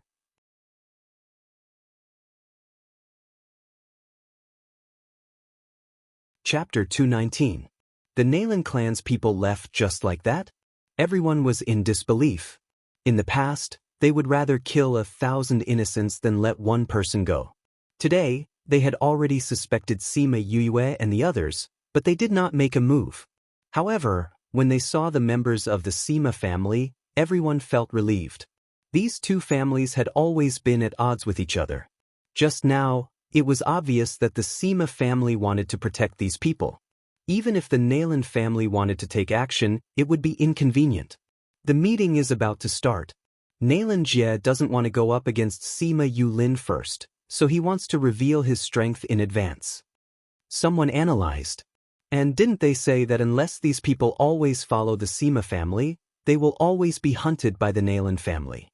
Sima Yue and the rest did not expect the other party to leave just like that. Regardless of whether it was temporary or not, she still said gratefully, "Thank you for helping us out." Sima Yulin didn't say anything and retracted his aura, causing people to unconsciously ignore him. Sima Yuyang stepped forward and held onto Sima Yuyu's shoulder, saying, "This is nothing. We have always been at odds with the Nailan clan. It doesn't matter if there's more or less trouble." Bei Gongtang stepped forward and pulled Sima Yuyu over, escaping from Sima Yuyang's evil clutches, saying, "Thank you, everyone." Wei Ziqi and the others also came up and gave their thanks. "Shimin, who in their family did you kill?" Sima Yuqing beamed as she asked. Sima Yue glanced at them and whispered, "A wretched man and a wretched elder." Wretched elder? Could it be their 15th elder? Sima Yuyang said in shock. Is it a short, ugly, fat old man who likes to molest children? Sima Yue nodded. Damn, you guys actually killed their elders. They're going to come knocking on our door. Sima Yuyang almost jumped up. His eyes widened as he looked at Sima Yuyu and the others. Even Sima Yulin glanced at them, but quickly shifted his gaze away. I really admire you. You killed the Nailan family's elder just like that. He wanted to steal my wife and brother, so I naturally had to fight back. However, I'm not that powerful. I had to rely on some tricks. Sima Yue said. No matter what method we use, it'll be good if we can kill him. Sima Yuqing said, that old bastard, no, he's already dead. He's a huge scourge in the Central Wu Kingdom. Because he has a bit of power, and because he's a member of the Nailan clan, very few people dare to touch him. I heard that he's caught over 100 male molesters. Now that he's been killed by you, it's a good thing that he's gotten rid of evil. These people were chatting happily with the younger generation of the Sima family. If they knew that these people were the ones who were going to cause trouble soon, who knew what kind of expression they would have? Weren't you guys in the east? Why have you come to the imperial capital? Wei Ziqi asked. We came out to gather herbs and conveniently came to the Spirit Beast Mountain range to gain experience. Sima Yuqing replied. Picking herbs? That's right. Someone in my family was injured and hasn't recovered for a long time. Originally, a strange fruit would have been able to cure him, but someone said that he would bring it to us after 3 years. Now that the 3 years are almost up, we don't know whether or not he will come. Many uncles have said that it's impossible for that person to come, but my great-uncle has said that we have to wait. He wants us to prepare for both eventualities. Sima Yuqing had a good impression of the few of them and blabbered on about the news that they wanted. Then that person made the 3 years agreement with you. Did he not have any conditions? Wei Ziqi asked. He did. He wanted us to guarantee the lives of a great-uncle and a few older and younger brothers. However, those people have done something wrong before. To protect them, it took a lot of effort from great-uncle. If those people don't come, we'll be letting great-uncle down. Sima Yuqing said. Hearing that Sima Lai and the others were safe, Sima Yue heaved a huge sigh of relief. At least the other party had kept their promise. As they chatted, it was their turn very quickly. Because they were going to a place and the teleportation array was big enough, they let them go together. In the Spirit Master Guild of Anyang City, Sima Yue felt a little uncomfortable. Seeing her like this, the youths of the Sima family came over to ask about her. Shimin, are you okay? Sima Yue supported herself against the wall and waved to everyone. What's wrong with her? Sima Yuyang asked. She's fine. She just fainted from the teleportation array. Fatty Chu said. Fainted from the teleportation array? This was the first time they had heard of this. Where are the people you want to find? Sima Yuqing asked. We don't know yet. We have to look for them. Wei Ziqi replied. But we have to rest for 2 days before making any plans. Why don't you come to my house? Sima Yuqing invited them warmly. No need. We can just find an inn. Wei Ziqi said, we're used to staying in the mountains. If we go to your house, we'll be disturbed. All right. Then which inn do you want to go to? We have inns in our house too. Let's find a place nearby to stay. Her condition isn't very good. Take her to rest early. Goodbye. The few of them left without saying much to the Sima family. Sima Yulin watched their backs as they left and felt a little strange. However, he couldn't pinpoint what was wrong with them. Let's go. We'll go back too. Wei Ziqi and the others came outside and found an inn that looked pretty good to stay in. After that, a certain someone began to rest while the others went out to wander around. They called it scouting for information, leaving a certain someone to lie on the bed alone and draw circles. When night fell, they came back with the information they had gathered. The Sima family is worthy of being a first-rate power in the Yilin continent. This residence is almost the size of a small city. It occupies a large area of Anyang City. The people of Anyang City treat the Sima clan as if they are gods. I heard that the Sima family has a lot of experts. The younger generation is even more outstanding. However, some people say that the Sima family might be reduced to a second-rate power. The Sima family seems to be divided internally. Sima Yu looked at the few of them and her eyes were filled with resentment. You could have waited for me to find out. Aren't we considering that you're anxious to know the situation? Fatty Chu said. Then have you found out anything about grandfather and the others? Sima Yu asked. We haven't. Everyone shook their heads. We did ask a few people about the people that the Sima family brought back 3 years ago, but those people didn't say anything after hearing it. Looks like they're avoiding this and don't dare to talk about it. Sima Yu said, there are still 2 months before the 3-year agreement. During this period of time, I have to seize the time to cultivate and see if I can increase my strength. Thinking about how she was in the same city as Sima Lai and the others, Sima Yu was excited. Grandfather, brother, I'm coming.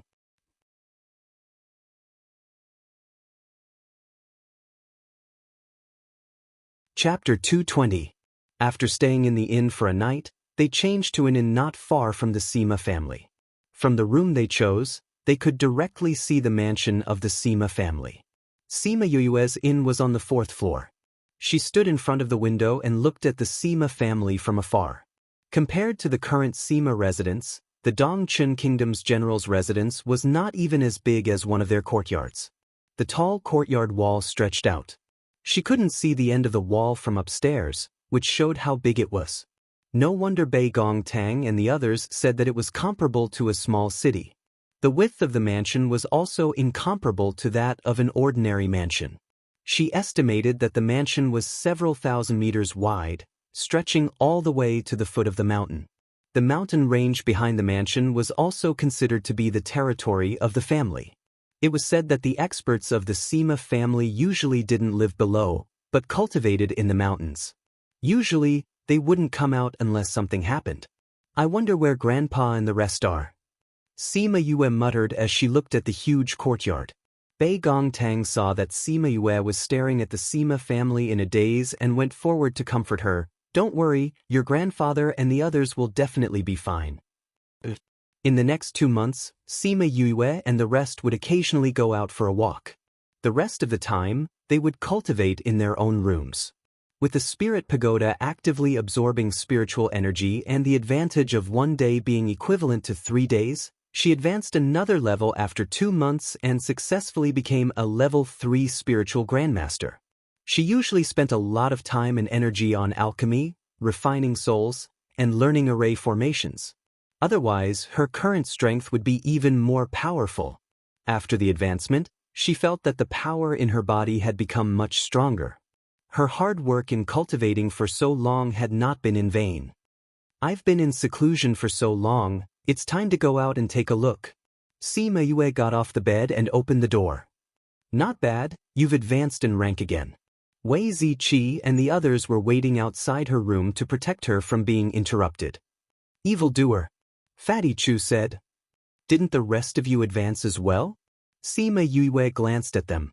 Everyone had advanced in the past few days. How long have I been in seclusion? More than a month.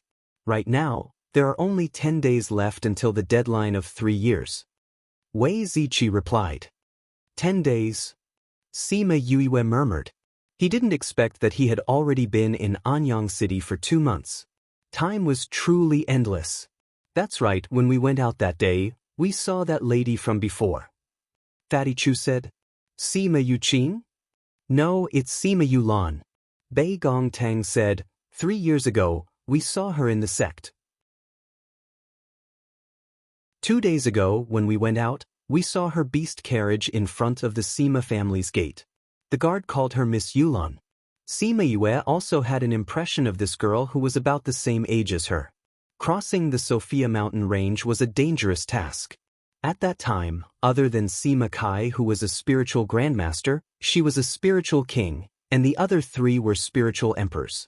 They were willing to take her there, but it was definitely not for her to catch people or broaden her horizons. Thinking back to when Sima Lin had listened to her and said that she couldn't sense the exact location of the golden snake fruit, he gave up looking for it. Could it be that she could sense the location of the heavenly treasure? Since Yu has come out of seclusion, let's go find a restaurant to celebrate. Fatty Chu suggested. Sure. Wei Ziqi said, we've all advanced in rank recently. It's indeed something worth celebrating. The Drunken Moon restaurant nearby has pretty good food and wine. Let's go there to eat. Fatty Chu had already eaten at all the restaurants nearby, so he naturally knew which restaurant was better. All right, let's call Chongming along. We'll go together. Sima Yue said. Chongming left 2 days ago. He said that he would be gone for a few days. He'll definitely be back in 10 days. Wei Ziqi said. Sima Yue was stunned. She didn't think that Chongming would leave. She didn't know what he had to do. Then we'll go by ourselves. She said. Today is the day that Yu will advance in rank. We definitely have to let her bleed properly. Fatty Chu was in high spirits. All right, I'll treat you guys to a big meal today. Sima Yue said with a smile. All right, Big Brother will treat us to a big meal today. Little Two shouted happily. The few of them then left the inn. Because it was still early, they strolled leisurely towards the restaurant and strolled around the streets. When they passed by a small street, They realized that there were quite a few people walking towards it. This alley is quite lively. Sima Yue said. Of course, at the end of the street is the Xian Yuan Pavilion. Fatty Chu said. Ugly person's Xian Yuan Pavilion? Yes. The signboards are all the same. Fatty Chu said, it's still early and they haven't opened yet. We can go take a look after we finish eating. Alright. Let's see what's the difference between these peace cities. In the afternoon, they arrived at the Drunken Moon restaurant. Although the people who cultivated here didn't have much desire for things, the Drunken Moon restaurant was still packed with people. Why are there so many people? Sima Yue asked as she looked at the restaurant full of diners. Because the food here is delicious, Fatty Chu said as he walked in. A waiter came up to him. Waiter, are there any more private rooms? Oh dear, I'm sorry, our private rooms are all full. The waiter said apologetically. There are no more private rooms? That's right, the private rooms have all been booked. There are only 1 or 2 empty tables left in the main hall. The waiter said as he pointed to the 2 tables at the side. The previous 2 times, we came at night. I didn't think that there would be so many people in the afternoon. If I knew earlier, I would have walked faster. Fatty Chu said. The main hall then. Sima Yue said, since we're already here, let's just put up with it. In any case, it's just a meal. All right. Guests, this way please. The waiter waved to everyone. Since there are no more private rooms, why don't you join us? Sima Yu Yang's voice came from the door. Sima Yue and the others looked back and saw Sima Yu Yang, Sima Yu Qing and 4 or 5 other people walking in together. Big brother Yu Yang, big sister Yu Qing. Little Tu saw Sima Yu Yang and smiled as he greeted them. You're here for a meal too? Sima Yue saw Little Tu's appearance and felt that he was much closer to the 2 of them. It seemed like they had met a few times already. That's right. We have a few friends who came and invited them here for a meal. Sima Yu Yang said, we didn't see little brother Shimin the previous 2 times. They said that you were in closed-door cultivation. I just came out today. Sima Yue said. Since there are no more private rooms, you can join us for a meal. Brother Ziyen wouldn't mind, right? Sima Yu Yang said. Hua Ziyen held a fan in his hand, saying, since they are your friends, there's naturally no problem. Sima Yue didn't want to get too close to the Sima family and wanted to decline, but Fatty Chu had already agreed on her behalf. Thank you so much, Yang. Sima Yue raised her eyebrows and directly called him by his name. When did their relationship become so good?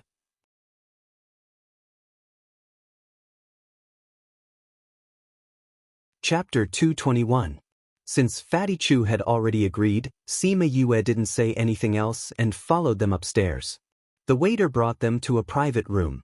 The private room was very big and could seat at least 20 people. Sit. Sima Yu Yang gestured for everyone to sit down, then introduced them to each other. This is Hua Ziyen from the Hua clan, and this is his younger sister, Hua Zijiao. These 2 are my younger cousins, Sima Yu Zhe and Sima. These people were Shimin Yu, Wei Ziqi, Ouyang Fei, Fatty, Bei Gong Tang, and this little doll was Tu Tuesday. Where's brother Chongming? He has something to do and will be away for a few days. Sima Yue nodded at them and replied. Hua Ziyen replied indifferently, while the others ignored her. Hua Zijiao pouted unhappily, saying, Big brother Yu Yang, why did you invite just anyone? This makes the private room look small. When he said this, the atmosphere in the room suddenly became a little strange. Sima Yu didn't really want to be with them. When she heard this, she felt even more uncomfortable. She stood up and said, I think we should go outside. Thank you for your kind intentions, young Master Sima. Hey, don't. You're already here, why are you leaving? Sima Yuqing stopped her and said. Hua Ziyen glared at Hua Zijiao, then cupped his hands towards Sima Yue and said, Little sister is used to being arrogant and willful. I hope young Master Shimin doesn't mind if she offends you. Seeing that he had already said this, Sima Yu couldn't say anything more and sat down again. Hua Ziyen, why do I feel that this name sounds so familiar? Fatty Chu said. You don't even know my brother, what a country bumpkin. Hua Zijiao looked at Fatty Chu with disdain. Hua Ziyan is the genius of the Hua clan who is as famous as Big Brother Yulin. He's one of the 4 great evildoers. Sima Yuqing said. Right, I remember now. We've heard someone mention it before. Fatty Chu said with a sudden realization, completely ignoring Hua Zijiao's words. Sima Yue and Sima Yuze liked Hua Zijiao a lot. Now that they saw that she didn't like Sima Yu and the others, they naturally didn't like them either. Sima Yue opened his mouth and asked, even the Hua clan's geniuses aren't enough. Where did you all come from? How did you get to know my brothers? His words were full of disdain, and he was sure that they came from a small place. We came from another country. Wei Ziqi said, we met brother Yu Yang at the transportation array in Linchuan City. So that's how it is. I was wondering how you could possibly know someone from the Sima family. Hua Zijiao said. These few people kept saying things to annoy Sima Yu and the others.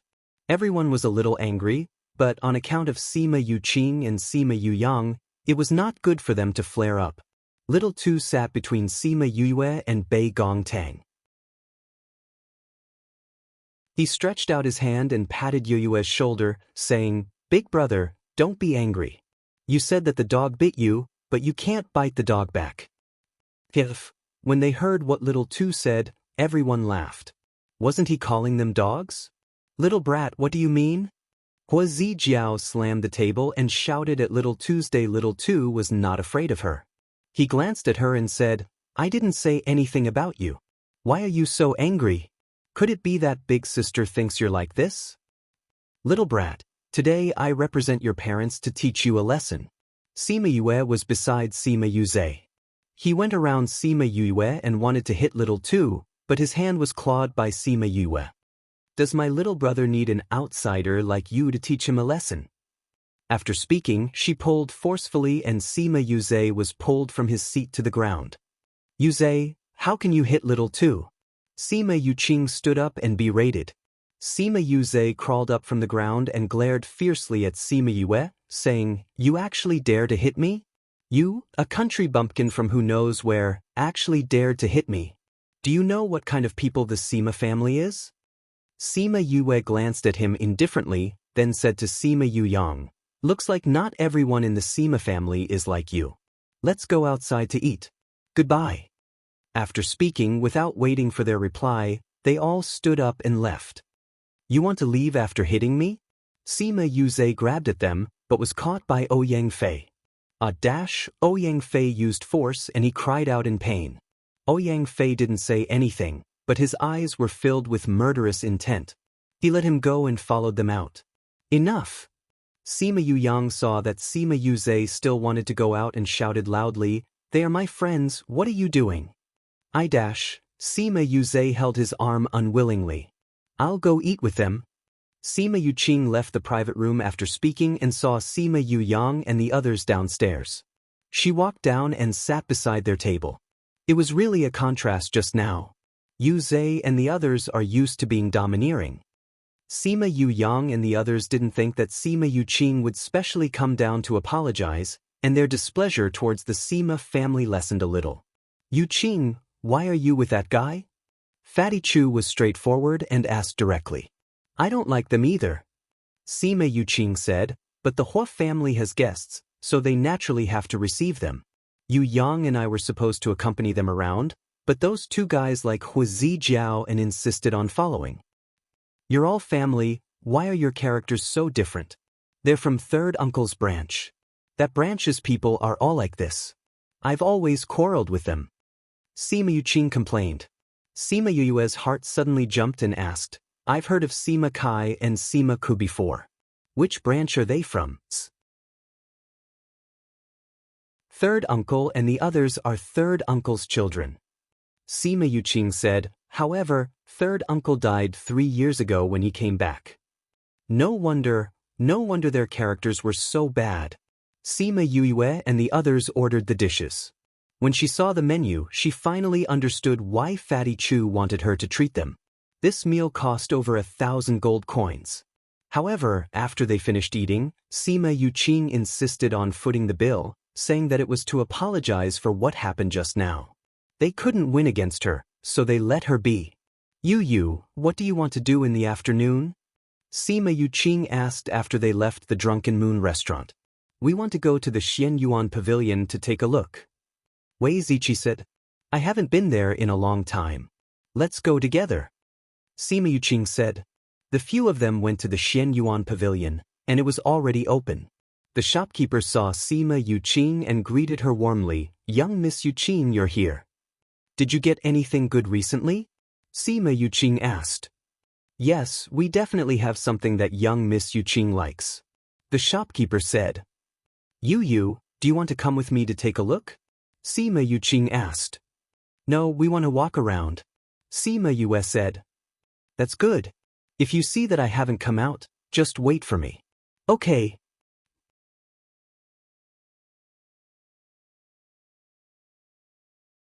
Chapter 222.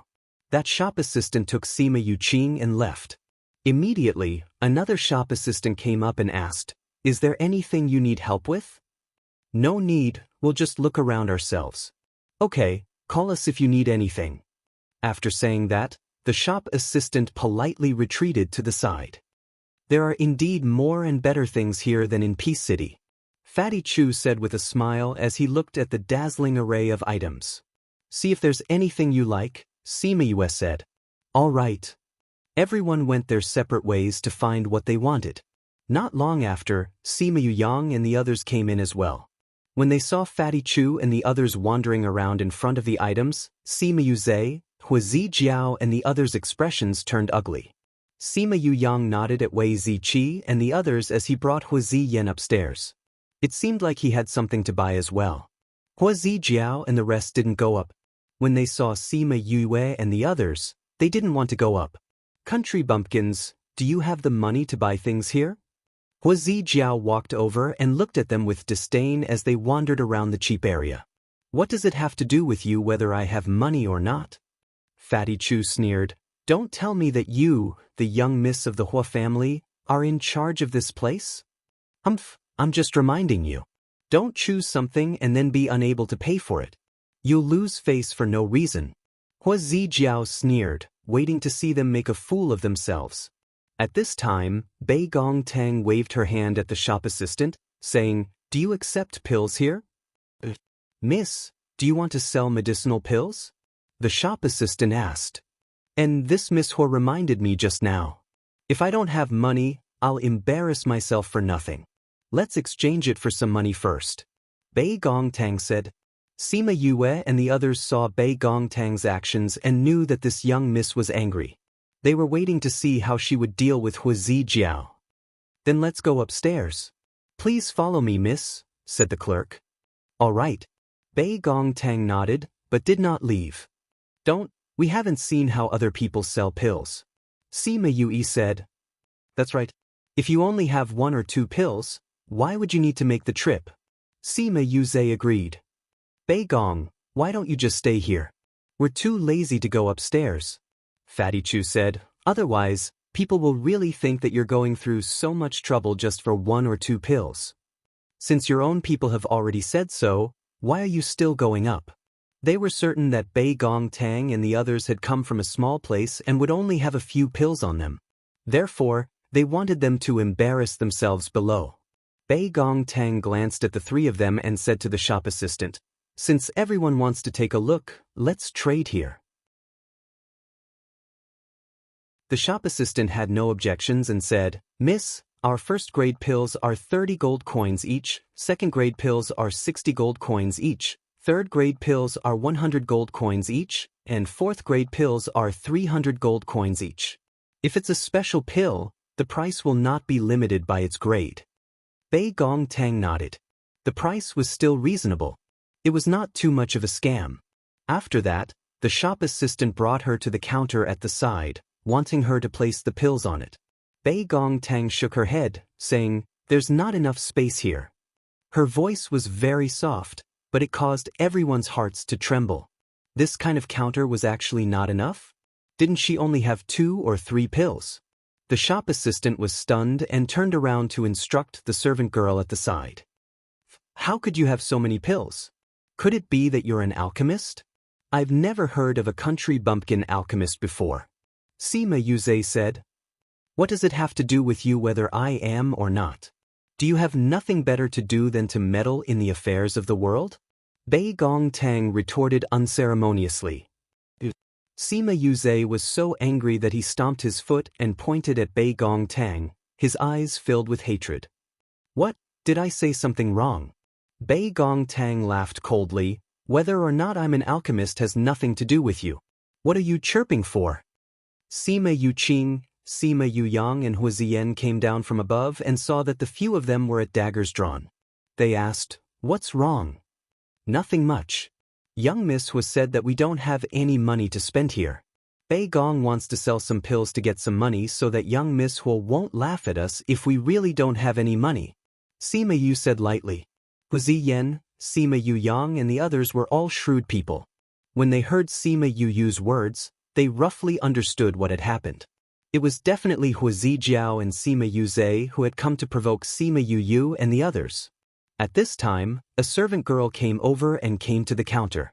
With a wave of her hand, a table that was 1 meter long and 2 meters wide appeared.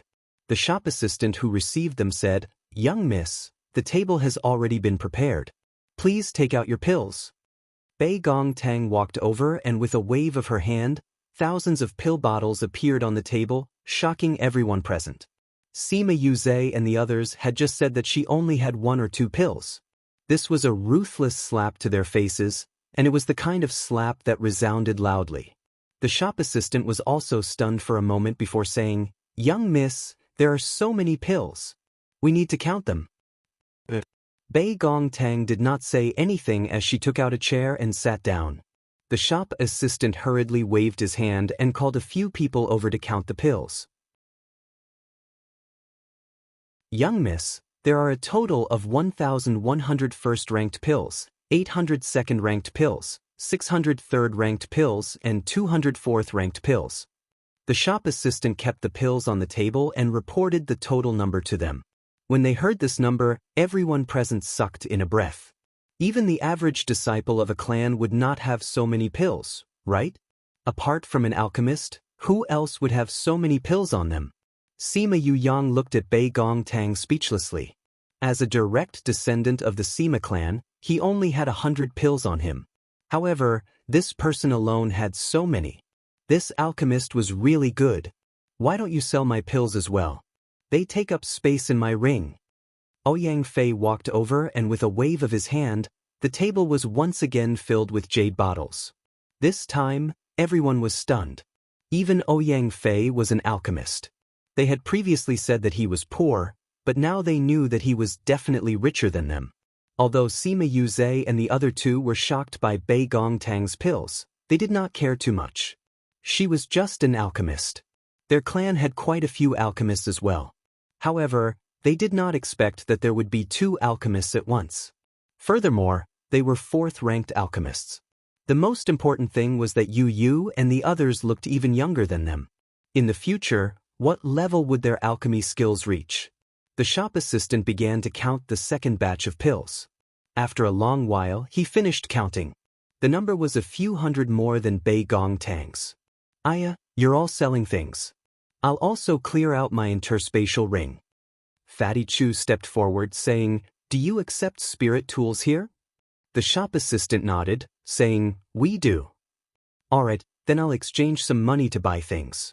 Otherwise, I won't have enough money later. After Fatty Chu finished speaking, he came to the side of the table. With a wave of his hand, over 100 spirit tools appeared on the table. Because there was not enough space, many of them were directly placed on the ground.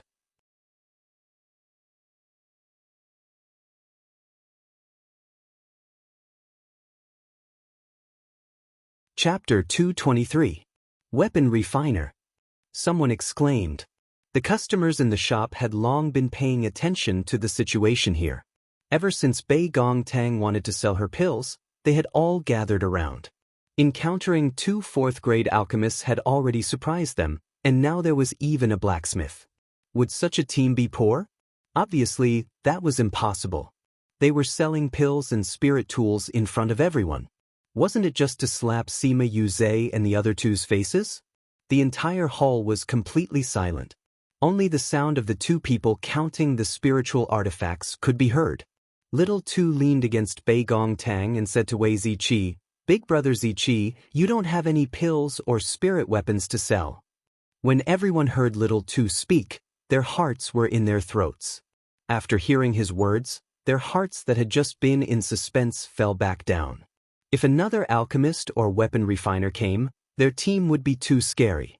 Little Two paused for a moment before continuing, "Why don't you ask the big brother here to find a few freshly caught holy beasts for you to tame, and you can use them to exchange for some money? Otherwise, you won't have money to pay for the things you buy later." Beast Tamer Master. The few of them understood Little Two's words and looked at Wei Ziqi in shock. Little Two once again mentioned that he had no money to pay the bill. This caused everyone to laugh.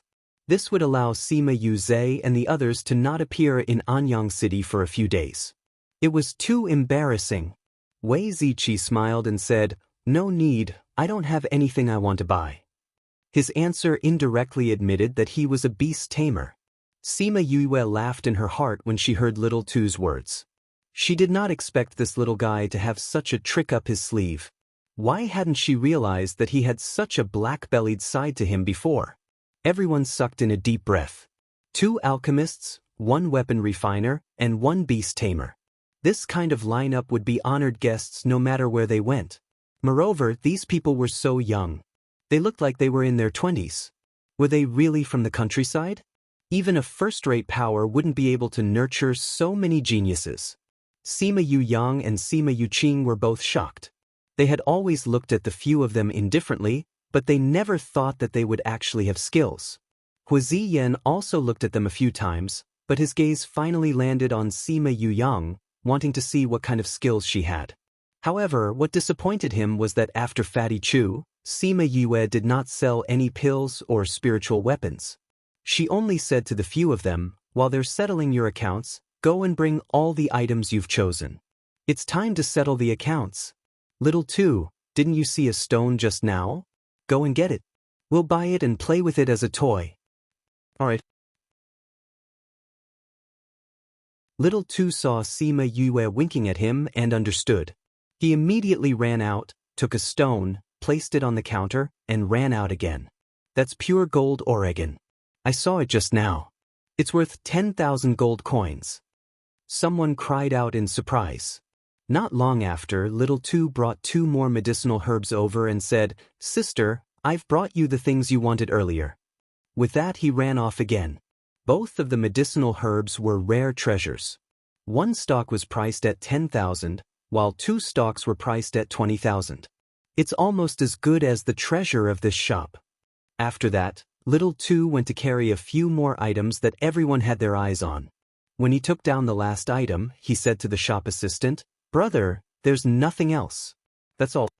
When everyone saw these items, they sucked in a breath. These things added up to 100,000 gold coins. The shop assistant was rather calm. After calculating, he said, "The items here add up to 100,800 gold coins. Forget about the 800. You can just give me 100,000. Do you want to split it?" "No need." Sima Yue said, "Although I'm not rich, I still have this bit of money. You should have said earlier that you wanted to give it to us.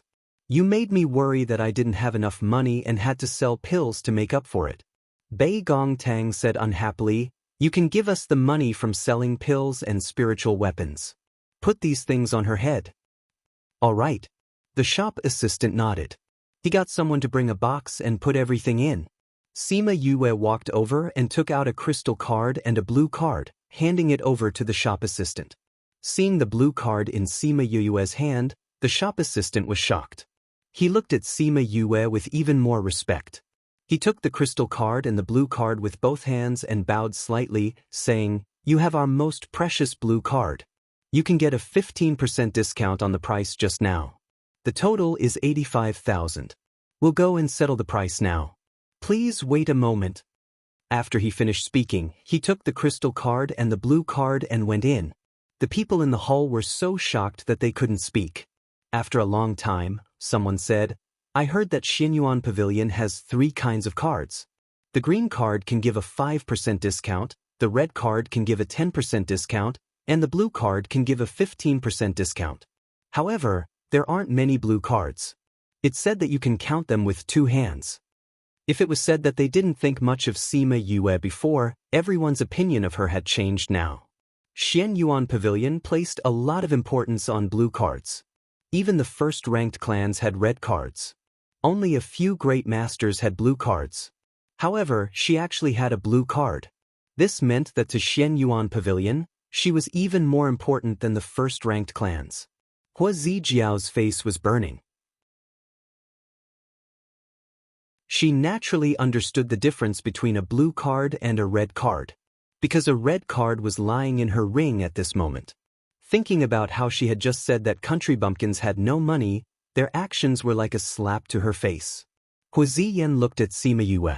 He didn't know what kind of status she had to be able to get such a precious blue card. Those who had blue cards were not only important guests of Xian Yuan Pavilion, they were also important guests of the large clans. Very quickly, the shop assistant took out a blue card and a crystal card. He handed it to Sima Yue with both hands, saying, "It's already been settled." After Sima Yue took the card, he took out 3 cards and said, "This is the money for the 3 of you to sell your pills and spirit tools." Sima Yue took it all and turned around to hand it to the 3 of them.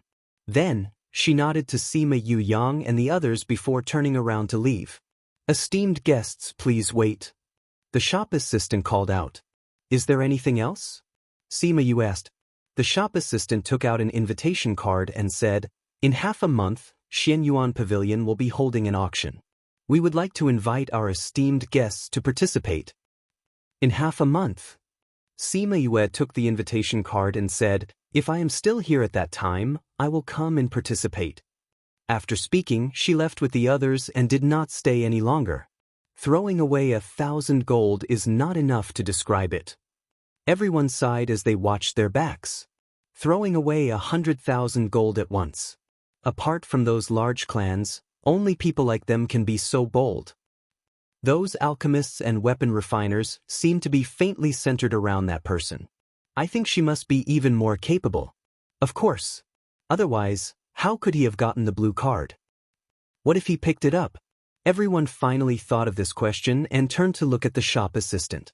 The shop assistant shook his head, saying, "When we give out the blue card, it will be tainted with that person's aura. It will be easier for us to identify it. That card just now was really his. Truly, too monstrous."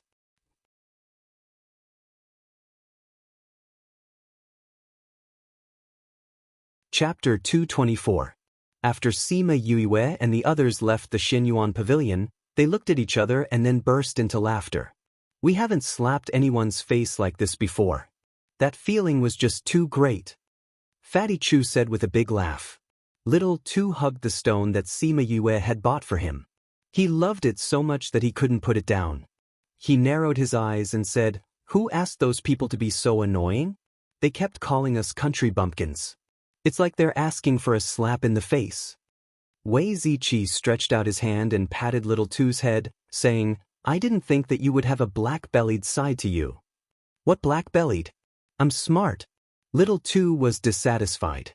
Although he didn't know what this black-bellied meant, he could tell from these 2 words that it wasn't anything good. "The Sima family treated you like this. I wonder how they will react when you call in you 10 days later," Ouyang Fei said while rubbing his chin. "It will definitely be very exciting." Fatty Chu chuckled. "Since all of you have announced your identities to the world together, I'm sure you'll attract the attention of the major powers.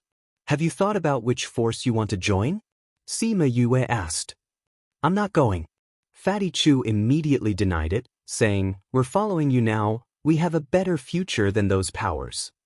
"That's right. Our goal isn't here, but the primordial lands. We won't stay here forever." Wei Ziqi also said, "But I might be hunted down in 10 days. Are you sure you don't want to consider it?" Sima Yue did not want the people around her to be in danger. "No need. If we're really being hunted down, we'll just treat it as training." Fatty Chu said. "All right then. Then let's set off for our destination." Sima Yue smiled and said, "Since you don't want to accept the olive branch from other forces, then don't show up for the next few days. Go back and cultivate in seclusion." When they returned to the inn they were staying at, they told the innkeeper that everyone was going into seclusion and that they would not meet anyone who came to look for them. The shopkeeper didn't understand what was going on, but he soon understood.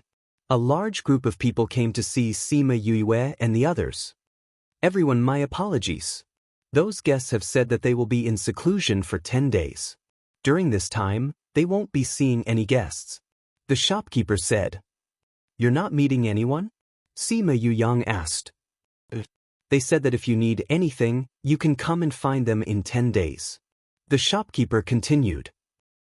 Sima Yuyang, I heard that those people were originally your friends. It's a pity that they were offended by someone from your clan who didn't recognize their worth. It's too late to try and pull them into your clan now. Sima Yuyang looked at those people and didn't say anything, but his expression wasn't too good.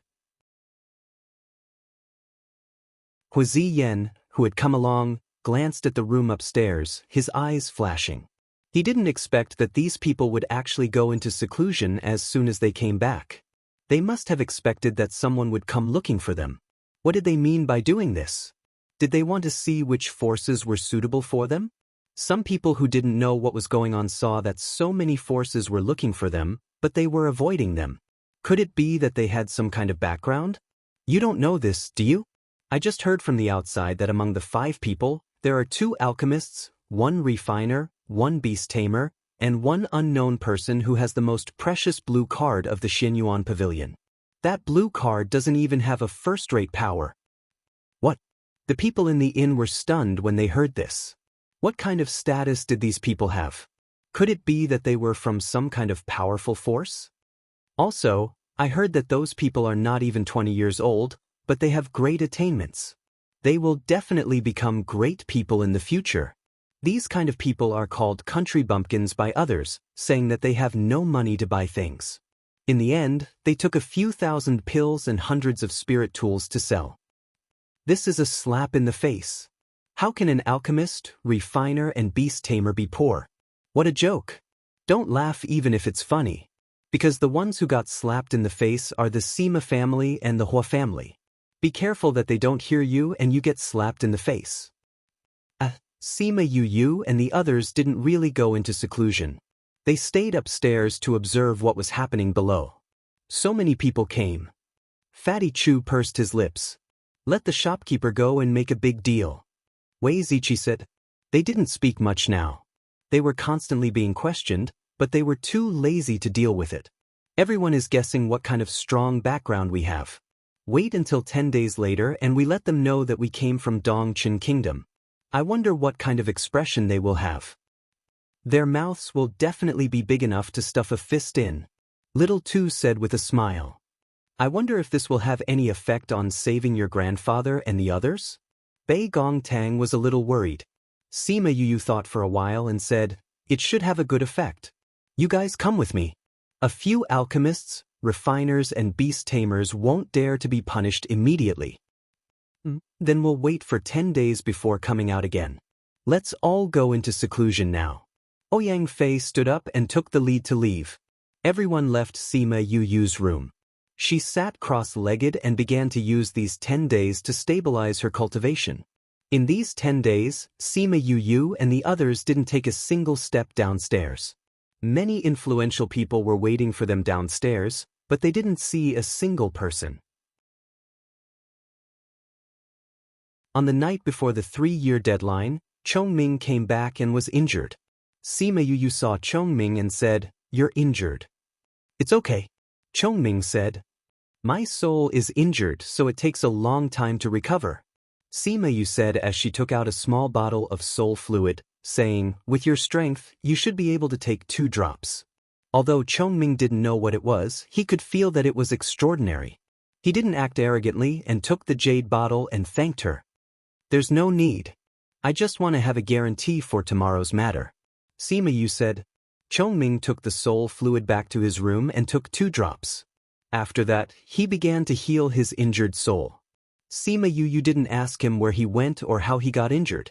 For someone like him to return injured, those things weren't something she could touch on right now. That night, she didn't enter into a state of cultivation. Instead, she stood by the window for the whole night, her gaze fixed on the courtyard of the Sima family. The next morning, Wei Ziqi and the others came out. After Sima Yuyu came out, they didn't go straight to the Sima family. Instead, they sent little Tu to Xianyuan Pavilion. If it's possible, please protect him for now. I will definitely repay you in the future, Sima Yuyu said to the manager. Xianyuan Pavilion guessed that Sima Yuyu was going to do something dangerous. However, they still agreed. Although they didn't know how she got the blue card, they were happy to have her owe them a favor. Someone was right. To them, a person with a blue card was more important than any other power. Sima Yuyu and the others left Xianyuan Pavilion and went straight to the Sima family. Sima family, Sima Yu, have come. You're tuning in to the Passion Pages YouTube channel. We're so grateful for your support, and don't forget to subscribe to join us on this incredible journey through captivating stories. Your generosity through donations truly makes a world of difference, as it's the primary source of revenue that allows me to expand and enhance this channel for you. Thank you from the bottom of my heart for being a part of this adventure.